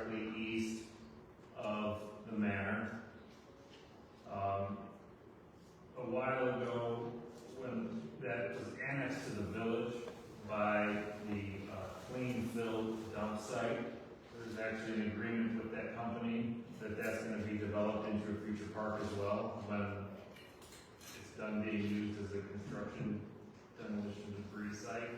So this would kind of fit in with, you know, whatever you're gonna do there, the sledding hill and all sorts of things discussed for that area. So it just kind of fits in.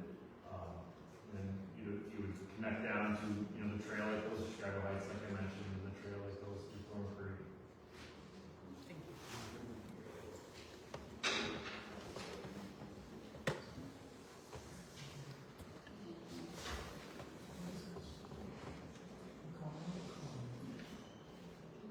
All right.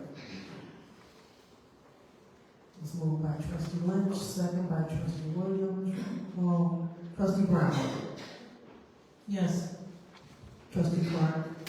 Yes. Trustee Lynch. Yes. Trustee Roll. Yes. Trustee Taylor. Yes. Trustee Williams. Aye. Motion passed.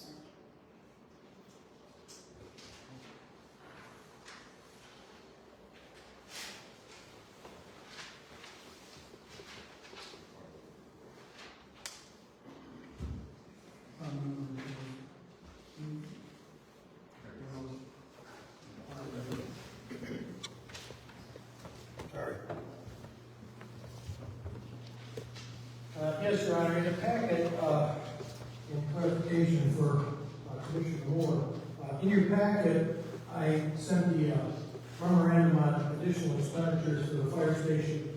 And through the weekend, Treasurer Hart and I worked diligently to come to concurrence on what's in front of you, and we have, and that is the fact that we don't need a budget amendment for the fire station construction.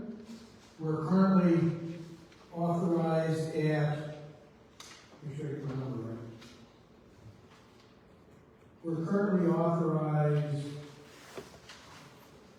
at 1.883953.28, so 1,883,000. And to date, we've expended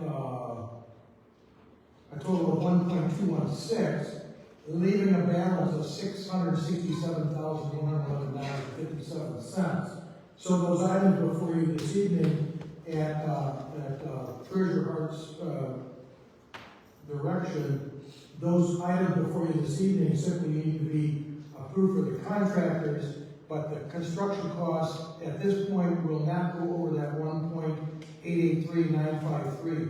I recrunched all of those numbers today, and there'll still be a surplus for all the incidentals because of the $667,111.57 left to be spent. I'm only asking in this particular set of bids or quotes for a total of $386,900. So the bottom line is the total budget for the fire station, as has already been approved in two different approvals, is $1,883,000. I am confident that we will not go over that number. And as it's been referred to a couple times this evening, I think that there should be comfort in the fact that none of these funds are general fund account numbers. This money is all being utilized out of TIF. It is completely a TIF eligible expense because if you'll remember how we did that project, we did not tear down the fire station, build a brand new one. We are rehabilitating the station that's there, and according to the TIF law, that's an allowable use of TIF fund. So the total expenditure for this is coming all from TIF. Yes, there will have to be the porting of TIF dollars because the Halsted Street North TIF is our smaller TIF, but that money does exist. And to Commissioner Moore's question, the treasurer did put out the fund balances in the TIF, and just the ones we would consider using or where the porting would come from. As of August 31, 2024, I think that's what Trustee Lynch was referring to. There's a balance of $4,231,561.06. And in the Holbrook Road TIF, there is a balance on that same day of $1,430,512.21. So you can see there's about approximately $5.7 million in those TIFs. And we've already expended, utilizing the treasurer's monies, I'm sorry, report, as she's expressed, we've already expended 1.2, so the remaining can't go over to 667. That's well less than $1 million. There's plenty of money for the porting and the money to finish the fire station, with none of those funds coming from general funds or tax dollars, or general fund tax dollars revenues. It's all from TIF and totally eligible funds. So the answer for you this evening is on those particular 9. I'll go over for the edification of the audience. The second floor concrete was previously approved, so that doesn't need to be considered this evening. The concrete driveways on the east and west side at $46,000. Yeah, I'm sorry, let me go down to the secondary. The request is for the approvals with concrete by Wagner for the east and west drives for an amount of $45,180. That's on page 2 of the memo. PureTech Coatings, which is the epoxy floor coating for the apparatus floor, $22,800. Mace Iron, which is stairways, railings, and the roof hatch, not to exceed $55,000.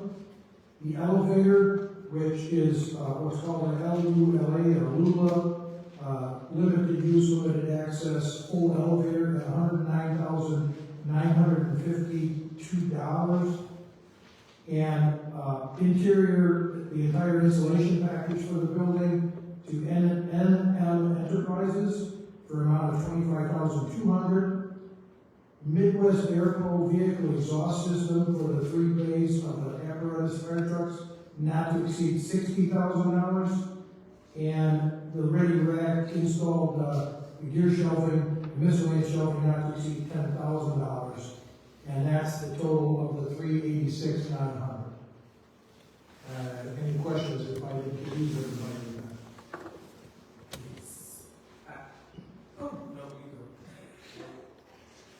Some of the questions, just listening to Commissioner Moore and a couple of the residents, and also just referencing back to what was submitted to the board in the packet. So according to this, you're not asking us to increase the budget for the fire station, right? That is correct. So you're not asking us to increase the budget, so I heard that tonight. So I heard that there was some clarity needed for that we were increasing it, and you're asking us to increase the budget. So you're not, right? No.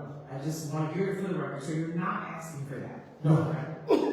No, because in working with the treasurer, she did reconcile it and come to the conclusion of the approvals at 1.883. Is that the number I just said? 1.883953.28 is the approved in 2 separate approvals, and she has that documentation available. And to date, we've only spent 1.216, 841.71, leaving a balance to complete the project of 667,111.57. Correct, because the treasurer heard that to the board. Right. So I guess my question to you, Chief, is what is needed for approval tonight? Those ones I just read off.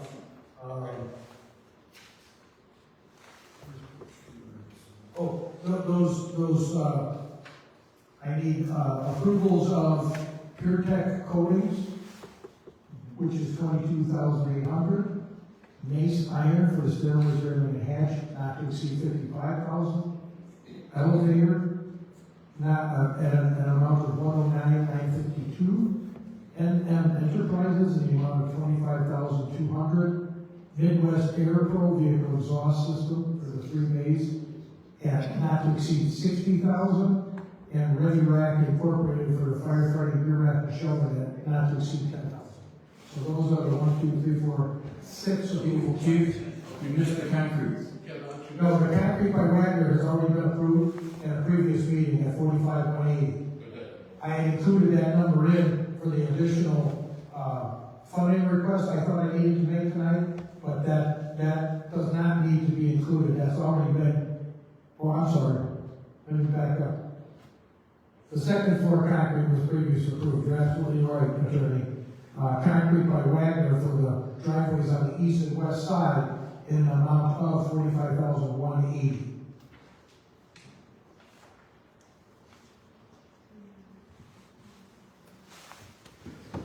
For a total, let me just do the math.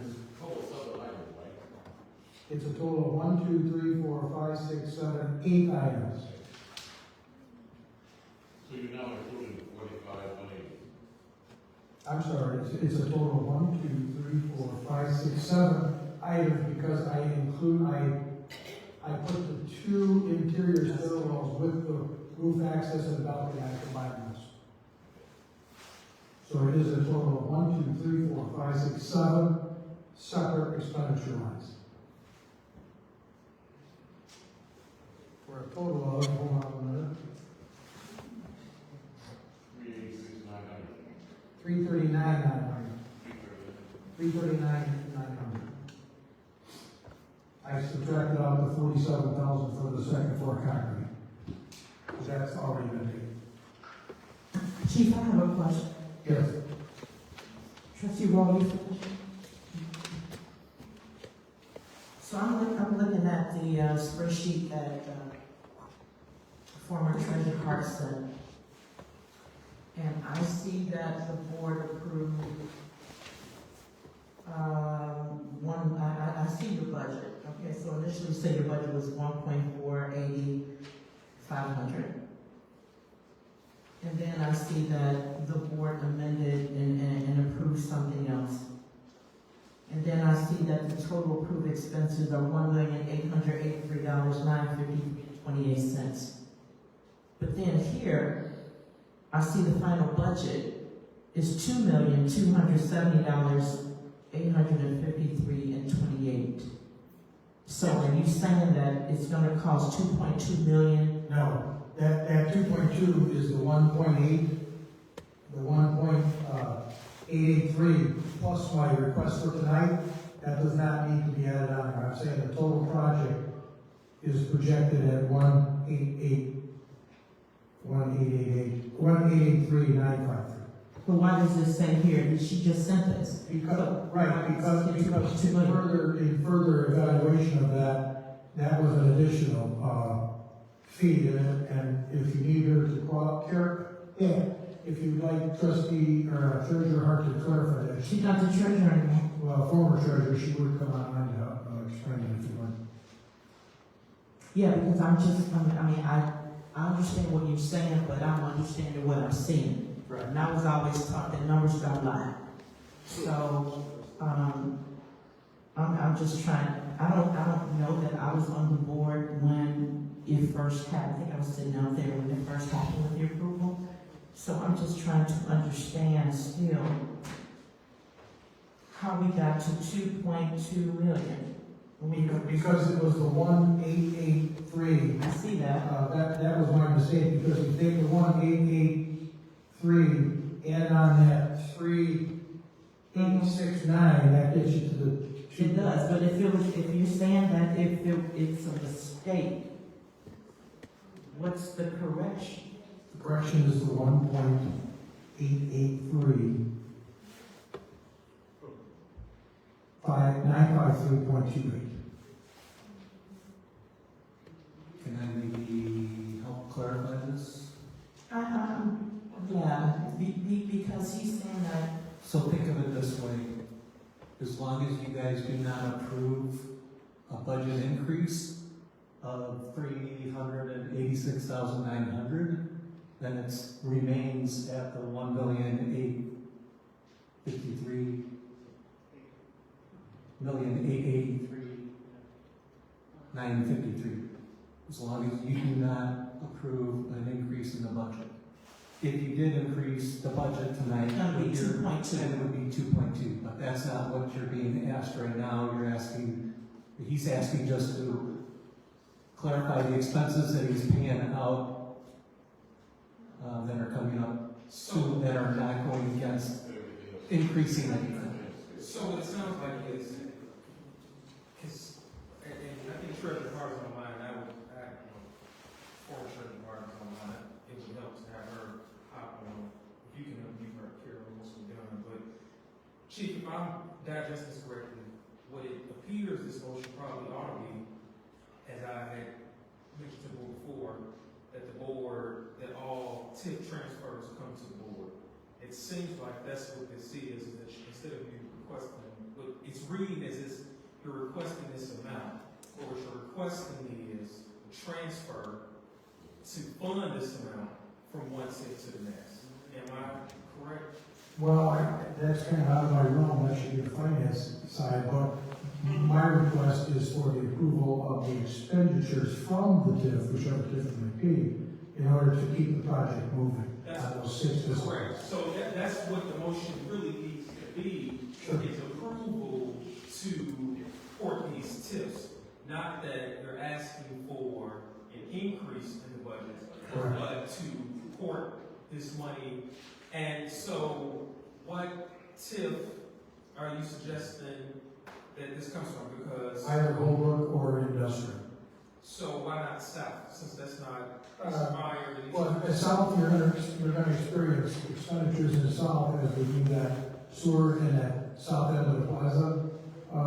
Rehab work that needs to be done, so that would be kind of, it could be done that way, that would be up to Brian to figure the flow path, but the balance is available in either Holbrook or industrial. Okay. Treasurer Hart, is she on? Yes, she's on. Treasurer Hart, can you speak to this particular action item?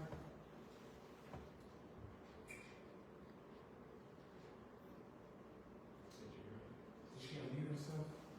Yeah, she's unmuted. Treasurer Hart, are you there?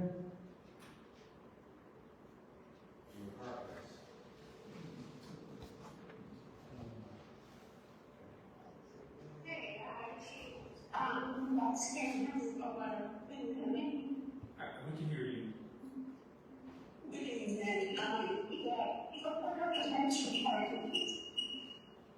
She has to turn off her. Mute your Zoom. Your Zoom mic. Okay, is that better? Yeah. Okay, sorry about that. Clarification. Chief is only informing you regarding those new contract items. He's not requesting additional funds. The new contract items that he referenced will come from the balance that we have on him. And he will utilize all the funds that we have on hand that was previously approved and that was supposed to come from TIF North and whatever eligible individuals TIF fund. The reason, Trustee Brown, you see the $2,270,853.28, that was if he was needing the $386,000, which at this time he's stating he don't need.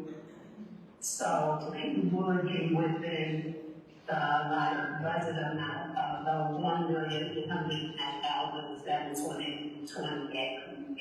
So the budget expenditures that I quoted to you were just giving you all of the expenses that occurred, well, line items or vendors that were over a window, and the dates when the additions were approved, and what your final would be. So, Treasurer Hart, I don't know if you heard my question, so what it seems like the board needs to do tonight is grant approval, the motion needs to be grant approval to authorize a transfer from a contiguous TIF to be able to fund this $386,000 of the original budget. Is that correct? No, he's not asking me to transfer anything at this point. The $386,900, he has that cash on hand already. he was simply attempting to let you know who the new contractors are and what the actual total amount would be, so that you can see the vendors and the amounts that he's paying to the vendors. Because he has $660,000 on it. So, I understand that. But ultimately, so one, we don't know what TIF account this is gonna come from currently, right? Is that correct, Brian? Well, no, that's not correct. The funds will come from TIF North, from your TIF North. Because you had the 1.8 million on hand. And the board previously approved the 1,809,729.28. As of March the 5th of 2024, he had that on hand. Just disregard the $386,900 because he has that on hand, so he doesn't need that tape. He was just merely informing you of the contractors or the services because they wasn't included on your vendor list before you. So if we don't need to report any money, if we're not increasing his bottom line, then there's really no action for the board to take. Right, we should give you your information so that it can be calculated. So once he's finished with this, if he needs to come back to the board to request additional funds outside of the 1.8 million, then he would then say where the money over the 1.8 million will come from. But the current 1.8 million is already covered via your check. Okay, so that I'm clear, there actually shouldn't be a motion because there's no need to approve it because his bottom line was already approved. This is just informational to let us know that this money is now being expended. Correct. Okay. Can I interject on that? Because if we look at Treasurer Hart's balance in the TIF North, it shows $90,000 and expenses of $53,000, so that means we will have to pour money. And that's why I'm saying that this conversation sounds like it's a request for money, because Treasurer Hart in that TIF North, as of August 31st, there's only $90,000 in there. Correct, there's only $90,000 in there. $90,000 that's in that particular test. But on March the 5th, when you approved the additional the 403,453.28, that was intended that everything up under the that went beyond the $1.4 million on March the 5th when we approved the increase of the $403,453.28 that took you to the 1.8 million. That additional fund was noted to come from the continuous TIF. So you already approved because on March the 5th, you went over the $1.4 million and you approved that amount with the contingents that it would be taken from the additional TIF, so that no money would be used from the general fund. I think that if I could, Trustee Lynch, two things. There is going to have to be money moved to expend these because they're going to be coming out here. The project is lining up pretty quick. So I do believe, I don't know that we have a process yet for approving the reporting. I know that's been on discussion level. But the other piece is, I think what the attorney was going to say is, on those seven items, 1, 2, 3, 4, 5, 6, 7 items, they're contractual, they're over $10,000. So I do need some more direction in order to have those contracts entered into. That would be my only point, because all the rest of them, if you remember all the work we've done to date on it, each time I came back with the contracts for approval by the board. So, I'm fine, so then perhaps, John, the way this motion is presented needs to be changed? Yes. Because if this is just approving the use of contractors, then I think that's what we should say. Yeah. But the way that this picture is painted, Treasurer Hart, if I'm correct, this remaining $90,000 in TIF North is reflective of that $400,000 that we were approved in March already deducted from that. Yes.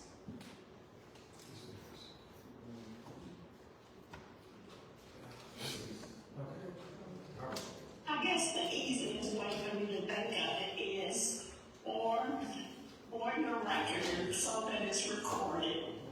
The chief is letting you know that you have these contracts that exceeds that 10,000 amount that was not originally listed with the vendors. Right. So he's giving you that information so that when that budget is updated, it'll have those vendors on there with that amount. But it will fall within the $1.8 billion that was previously approved, which meant that once you have depleted the TIF North at the 1.4 million, you can go to the connecting TIF for the balance. Okay, so then, all right, so we're gonna have to change the motion. But can I ask you a question, with what she just said? So Treasurer Hart, and I'm not the smartest person in the room either, Mr. Burnett. Why would we deplete a TIF for one project? I mean, why would we do that? And then go to another TIF to get more money to finish like one project? Don't we have other things that we can do in the village also with TIF money? You have to remember that TIF expenditures are very limited. Okay. They're limited to the physical geography of that TIF. And you can move them from TIF to TIF as long as those TIFs are contiguous. And as long as the expenditure in that other TIF is going to be conforming to the rules of TIF, which is what we have. The rules of it, I mean, I understand like we can't use TIF money to do whatever we want to, and it has to be specific projects. I guess my question is, when you deplete one TIF, how do you get more money? Well, it's really more money. It's continuing to refill its basket, if you will, as those business pins within the TIF pay their taxes. You're continually putting money in TIF. But I think you are right with the concept of leave the 90 alone, utilize the funds which are excess in the industry, and make sure we keep our house in line. That's going to be the bottom line. So that's where we've been to this date. So if that was the inclusion that Trustee Lynch was looking for, there is no motion on the floor, I think. So it needs to be crafted properly by the attorney so everything's covered. And Brian, I've mentioned it before, but if and when we get to the point of having to transfer TIF funds, I'd like to come back to the board so that for work before funds move, so that we have an understanding of what typically being used for and the amount. And trustees for the record and the finance report related to you, I included on there Leah's business from the North TIF, the trustee. When I said quickly, I actually should have said anything over the 1.4 million that was approved in November of 2022. After that, to avoid having the zero balance, that we would go to the connecting test. And once, the new board approved to go beyond the 1.4 million on March the 5th, it was then noted that you would pick that up from the connecting test. So, board, any expenses that are made or deducted from the tip, you should see it in your monthly report. Okay, so John, so what should be motion? I can see the list of numbers there. You want me to state the motion? Yeah.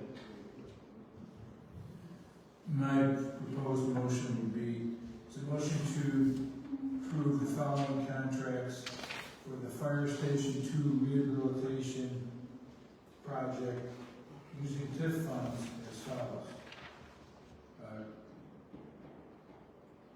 $46,000 for concrete driveways on the east and west side. Use these numbers, yeah. Oh, You're using the budgetary, this was the actual contract numbers? as a contractor. All right, start over with contract number 1. It's a contract in the amount of $45,180 to concrete by Wagner for the east and west drives. A contract in the amount of $22,800 for PureTech, P-U-R-E-T-E-K coatings for epoxy floor coating. Contract number 3. Not to exceed amount of $55,000 from Mace, M-A-C-E Iron for stairways, railings, and a hatch. A contract in the amount of $109,952 for an elevator. A contract, well, that's with Lula, L-U-L-A, lift full service elevator. That's actually with Vertical Assets, LLC, Vertical Assets, Okay, LLC. the vendor is Vertical Assets LLC in that? Correct. Next contract, in the amount of $25,200 for NM Enterprises for interior space insulation. The next contract is for not to exceed $60,000 to Midwest Air Pro for a vehicle exhaust system for the 3 bays in the fire station. And the last contract is an amount not to exceed $10,000 with Ready Rack, R-A-C-K Inc. for firefighting gear rack and shelving. Total amount is, Kevin? $339,900. $339,900. Correct. To be paid from TIF North. Correct. And then the transfers will come back to you. So moved.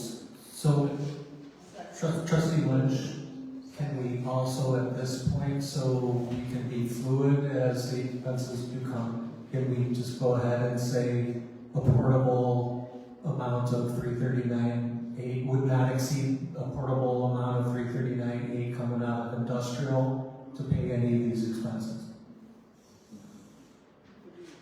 No. You want us to come back again in 2 weeks and ask for that? And I just want to clarify. Yeah, let's come back because Church Mark is saying already that 400,000 has already been allocated in TIF North. That's right. This. When we exceed that, we come back for Yeah, approval. let's do that. Okay. It's easier that way. You said we're not going to see this. What's that? You said we're not going to see this. No. So you come back. Well, he might, I'm not. We need a motion and a second. Rephrase the motion. I already moved. And I second already. Moved by Trustee Lynch, seconded by Trustee Taylor. Roll call, Trustee Brown. Abstain. Trustee Clark. Yes. Trustee Lynch. Yes. Trustee Roll. Yes. Trustee Taylor. Yes. Trustee Williams. Aye. Motion passed.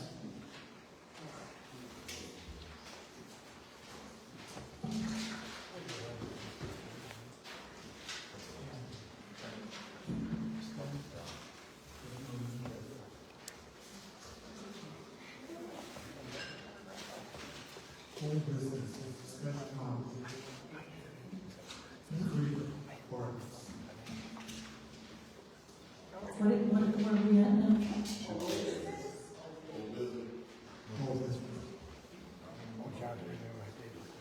Yeah, I have something. I have a question. This is on the agenda. Oh, yeah, no. Attorney Donahue? Yes. Virginia Creeper ordinance. Virginia Creeper ordinance. Okay. I know there's been some work done recently by the village on this. Evan, do you want to talk about that? What are we on? I'm sorry. The, Oh, yes, it's in regard to Ms. Birmingham. We did visit, I think that was the request of the board that was referred to me. We did visit to the neighbor, the house of the neighbor, trying to find my paperwork. And I visited with him on yesterday, and we had a discussion, and he allowed me permission to go on property today. We did that. Public Works Director, Benoit, myself, and Wally from Wally's Tree. We identified 3 independent types of vines which exist there: a grapevine, a flowering lotus, right? What was it? Some kind of a flowering vine with a little purple flower, and then the other one was an English vine on the front, which the resident has torn down and taken that all down. There was no identified noxious weed, as the ordinance states, such as Jimson, burdock, ragweed, thistle, copper, Virginia creeper, or other noxious. There is definitely some tree limb hanging over on the property fence line, and there, that is common throughout the entire village. We're a village of many trees, and we are constantly dealing with that. Right now, we're dealing with a lot of skunks. They seem to infiltrate the neighborhoods. We're dealing with a lot of that right now. And also the young lady that talked about the poison ivy. So we are intervening wherever we can there. But from an ordinance perspective, there's nothing we can. So, there's nothing You can't go on the property, on your property. well, it's really a civil matter. It's really a civil matter between neighbors. And you'll probably find, if you haven't already, is that the government can do so much, and we don't have a lot of tools to force people to be a good neighbor who don't want to be good neighbors. So, If we do go back though to the circumstance that was iterated earlier regarding the house on Harper, I think you all remember, that was a long-standing crap hole, to be honest. It was terrible. And police chief and I visited that place many times. We were threatened with a gun. I mean, that was a whole different extenuating circumstance where we literally had to post the property. We had to go to a judge. We had to plead our case. And the judge gave the orders for what we could and could not do. And then we completed the work under police guard to start. So that was a real adverse situation. In this case, I did not experience any adversity by the home that is in question. He's fine with anybody, trimming back, because as far as I've understood all these years was, you own everybody's above your property line. And if you want to trim it, you have the right to do it. You also have the right then to take those trimmings and put them back on the neighbor's yard, which is what was done a couple times at this location over the years. And but this homeowner would certainly allow whomever to go on there and trim. I had a discussion with him yesterday, but he's not willing to spend any money to do that. So now he's allowing someone on his property to do the work. I did not specifically say on his property, but he would allow us to go on there. But the most of what work needs to be done would be from the other properties anyway. And that's what we've done the village has done that before. In this particular case, So what my fear is that if the village gets involved and it starts to trim back Mr. Birmingham's bushes, it starts a domino effect for each person in the community. And then how do you rationalize? Did it for this person, so why can't you do it for this person? That's one problem. But if we have the ordinance in place, and if it's considered an obnoxious tree,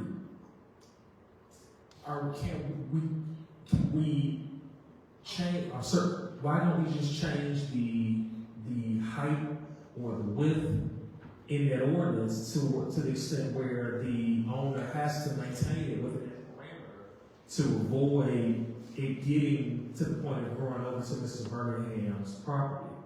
Can't we just change the width and the height ordinance so that he's forced to maintain it? And if he doesn't, as was stated earlier, with code enforcement, and I'm willing to enforce whatever code you make, because that's within your purview to make whatever ordinance, and then I have to enforce it, make the ordinances. But remember that if you make that ordinance specific to any given one property, it's going to be enforced on every property. And I don't know how we get to that point, because I'm sure Mr. Murdoch doesn't want to be talking about trim his trees. It's a very shady. But this tree is no different than poison ivy.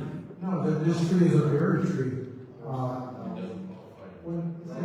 That tree is not obnoxious or identified. It has berries on it, and Mr. Schultz, Wally Schultz, has actually stood there eating the berries off of that tree. So I don't believe, I'm not marvelous. So what's the village ordinance for height requirements for this? We can't really taller than. There are no requirements on trees.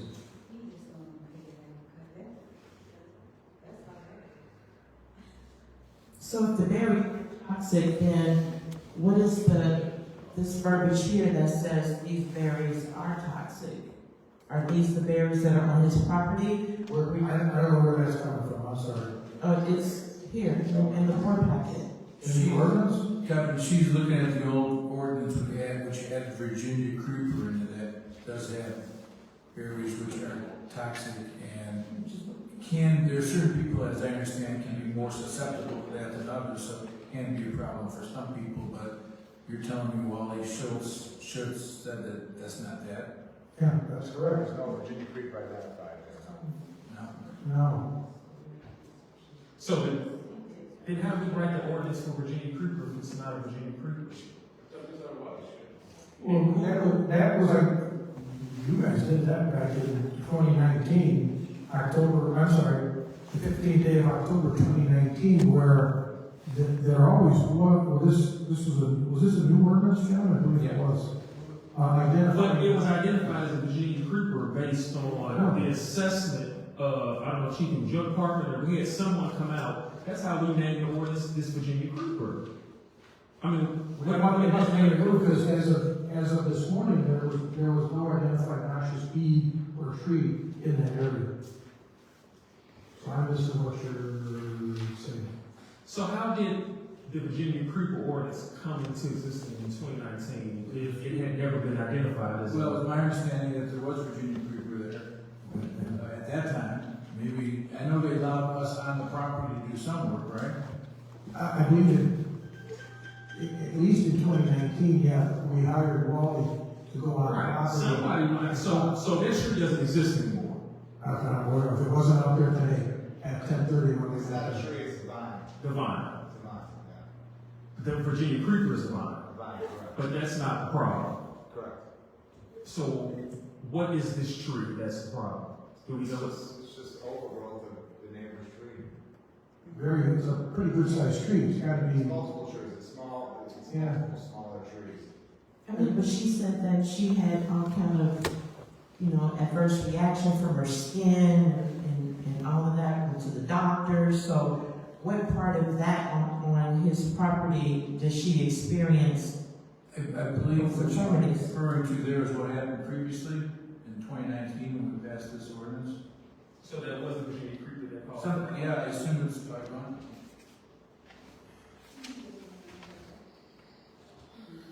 I guess guess I'm a little confused because she just came tonight and said the same thing that she said at the last board meeting. But if you were there today and it's not happening, then which way do we go?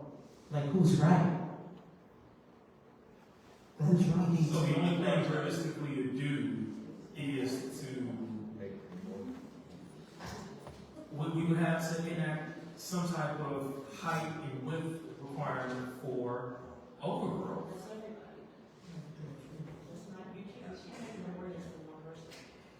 Absolutely. There is, and you should know, there is a state statute that allows people to trim trees that overgrow from a neighbor's yard over on their side of the fence. There is a Illinois statute that allows that. So then, do we then change the ordinance that if there's overgrowth, that that owner has to be responsible for the maintenance of that tree onto the other person's property? Because she's now responsible for the cost of the maintenance of that or doing it herself. So then do we change the ordinance to the owner of that particular property is responsible for the maintenance or the overgrowth? To me, that seems like a real reasonable solution. Since we won't change the size requirements or height, then that owner needs to be responsible for maintaining the overgrowth into the other yard. Because why do I have to go out and pay a landscaper to trim back overgrowth or do it myself? I think, you know what, you have a point, but I think that we need to probably table that and think about it later, because think about, for those of us, for those of us who live in the forest, it's called the forest for a reason, because we have a lot of doggone trees.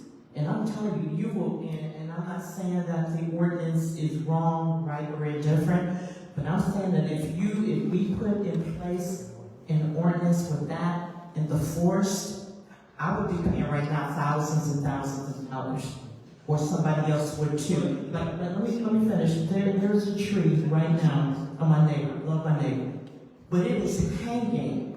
The branch is hanging where my mother parks her car in my driveway. And if that branch falls on her mother's car, who you go on to that? Well, hang on. So on the flip side, I have a tree that was hanging over my other neighbor, my next door neighbor. And what he did, I just couldn't afford it. It was like $8,000 or something. He ended up cutting part of it. I'm going to cut this part of it if I got to stand on a ladder or do whatever I need to cut. I'm just saying that we just need to think about the height or have Public Works go out, or we need a visual of how tall or what we're trying to do. Now, I understand if someone's tree is really going on so much property that would damage their car or fall on it. Yeah, I understand that. But to just make a random ordinance for a height that we're not sure of yet for one person, I just think we need to think about it a little bit more. Then that's fine. Let's negate to write the right height. Let's negate having height requirements.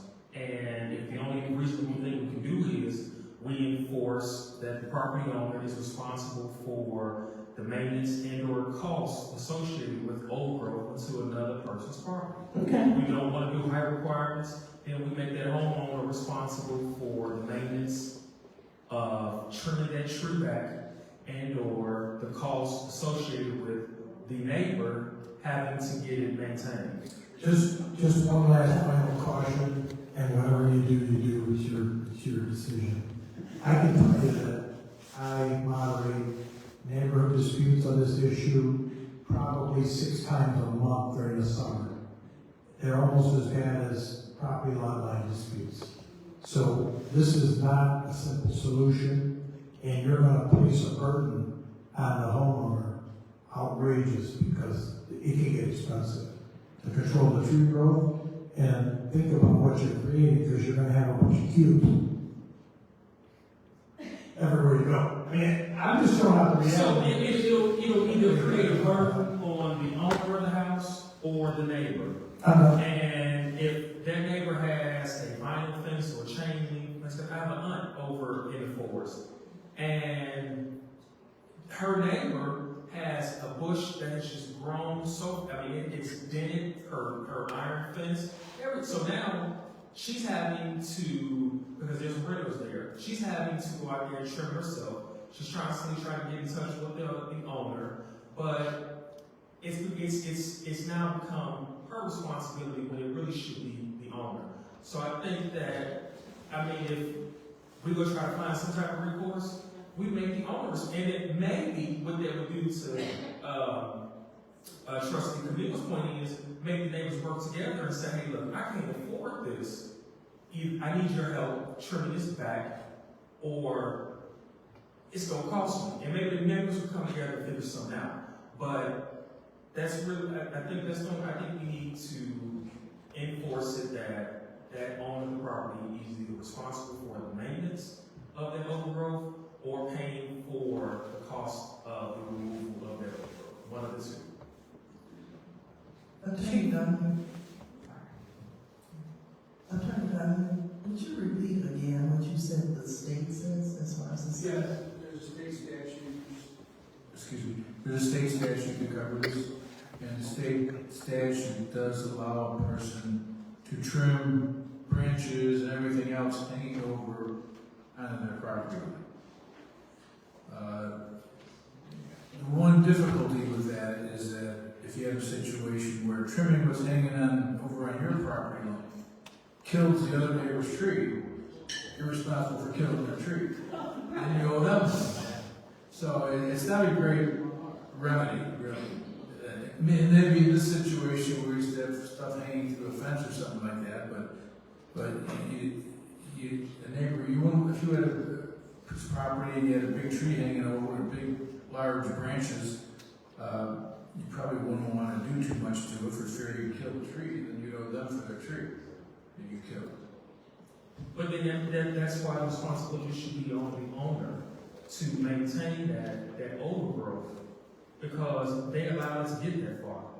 Now, granted, someone might have purchased a home, but that's the responsibility of the homeowner.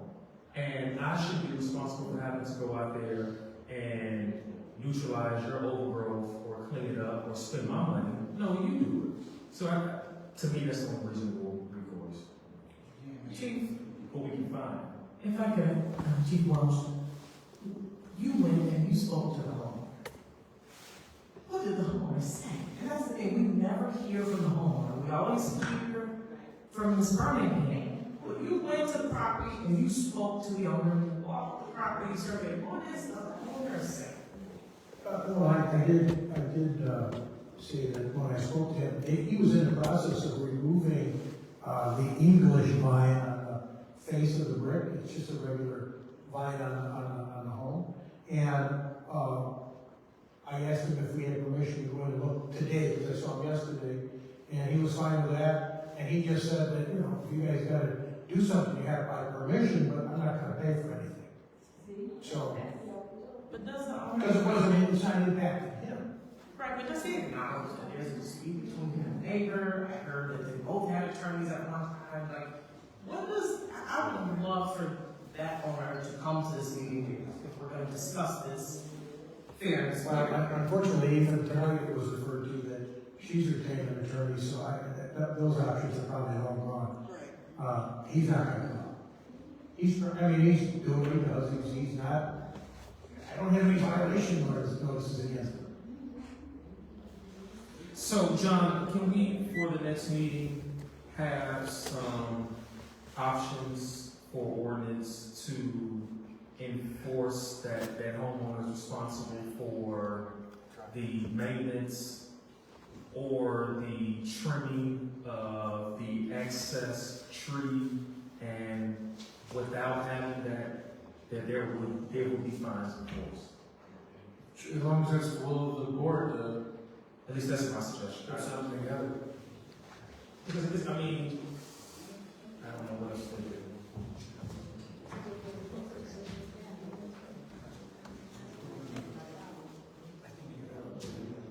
So you guys, just my colleagues think that's an option. I mean, because otherwise we're back here again.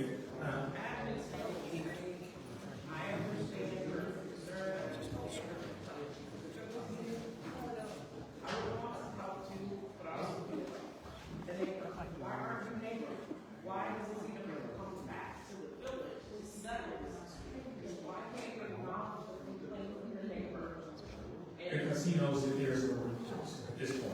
It's been going on for years. He knows that nobody can come on his property without his permission. He knows that he doesn't want to pay for it, and that's where he stands. It's been going on for years. So at this point, if you causing your neighbor, if I live next door to you, and I got trees messing up your gutters, falling on your kids, trampling in your pool, you gotta pay for all this service.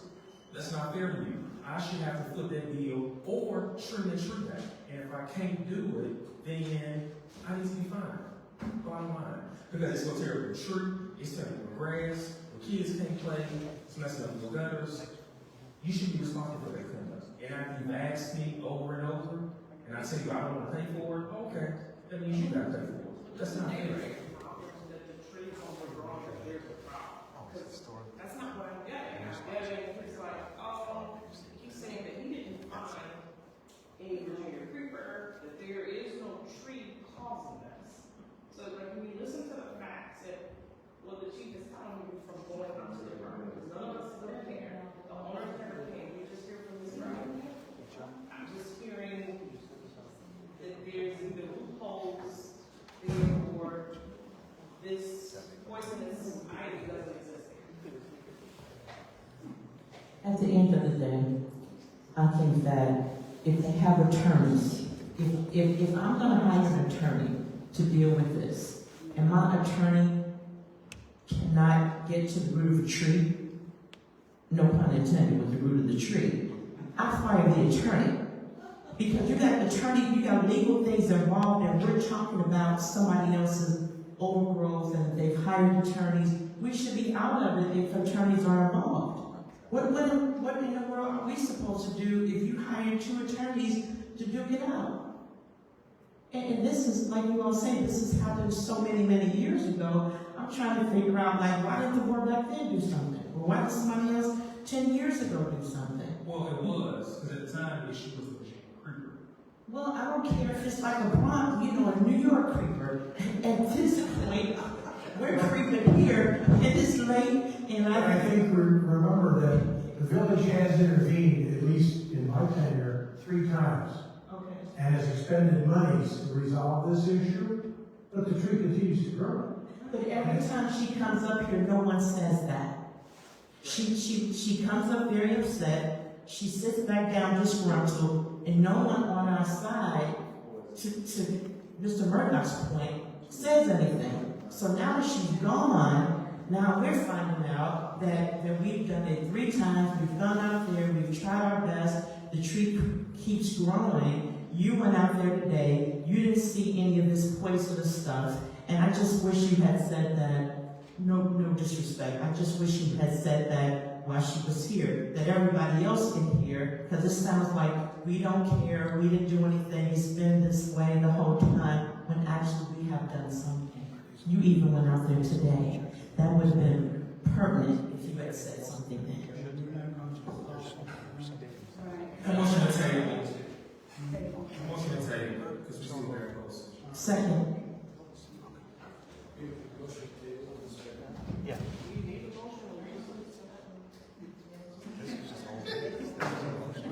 We just motion. We did it. Motion to table. Trustee Brown and Trustee Lynch. Mm-hmm.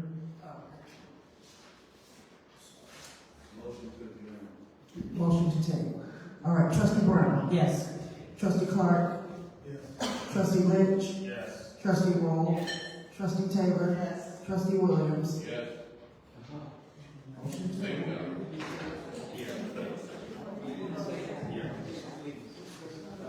Following up on Mr. Lynch's request for a closed session earlier, the motion would be a motion to adjourn to executive session for personnel with no need to reconvene or return. So moved. Trustee Lynch.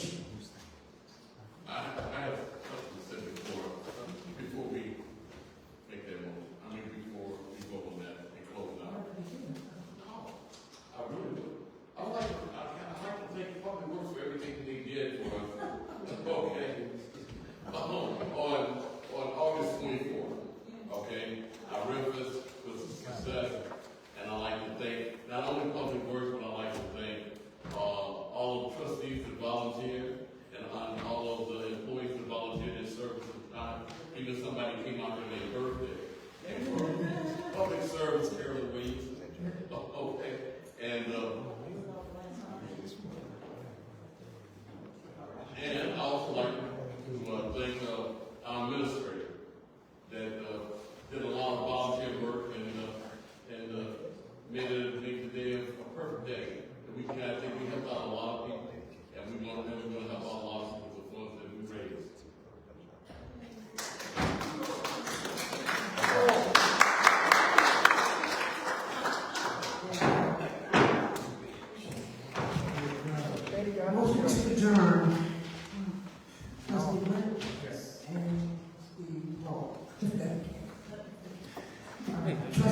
Yeah. Trustee Clark?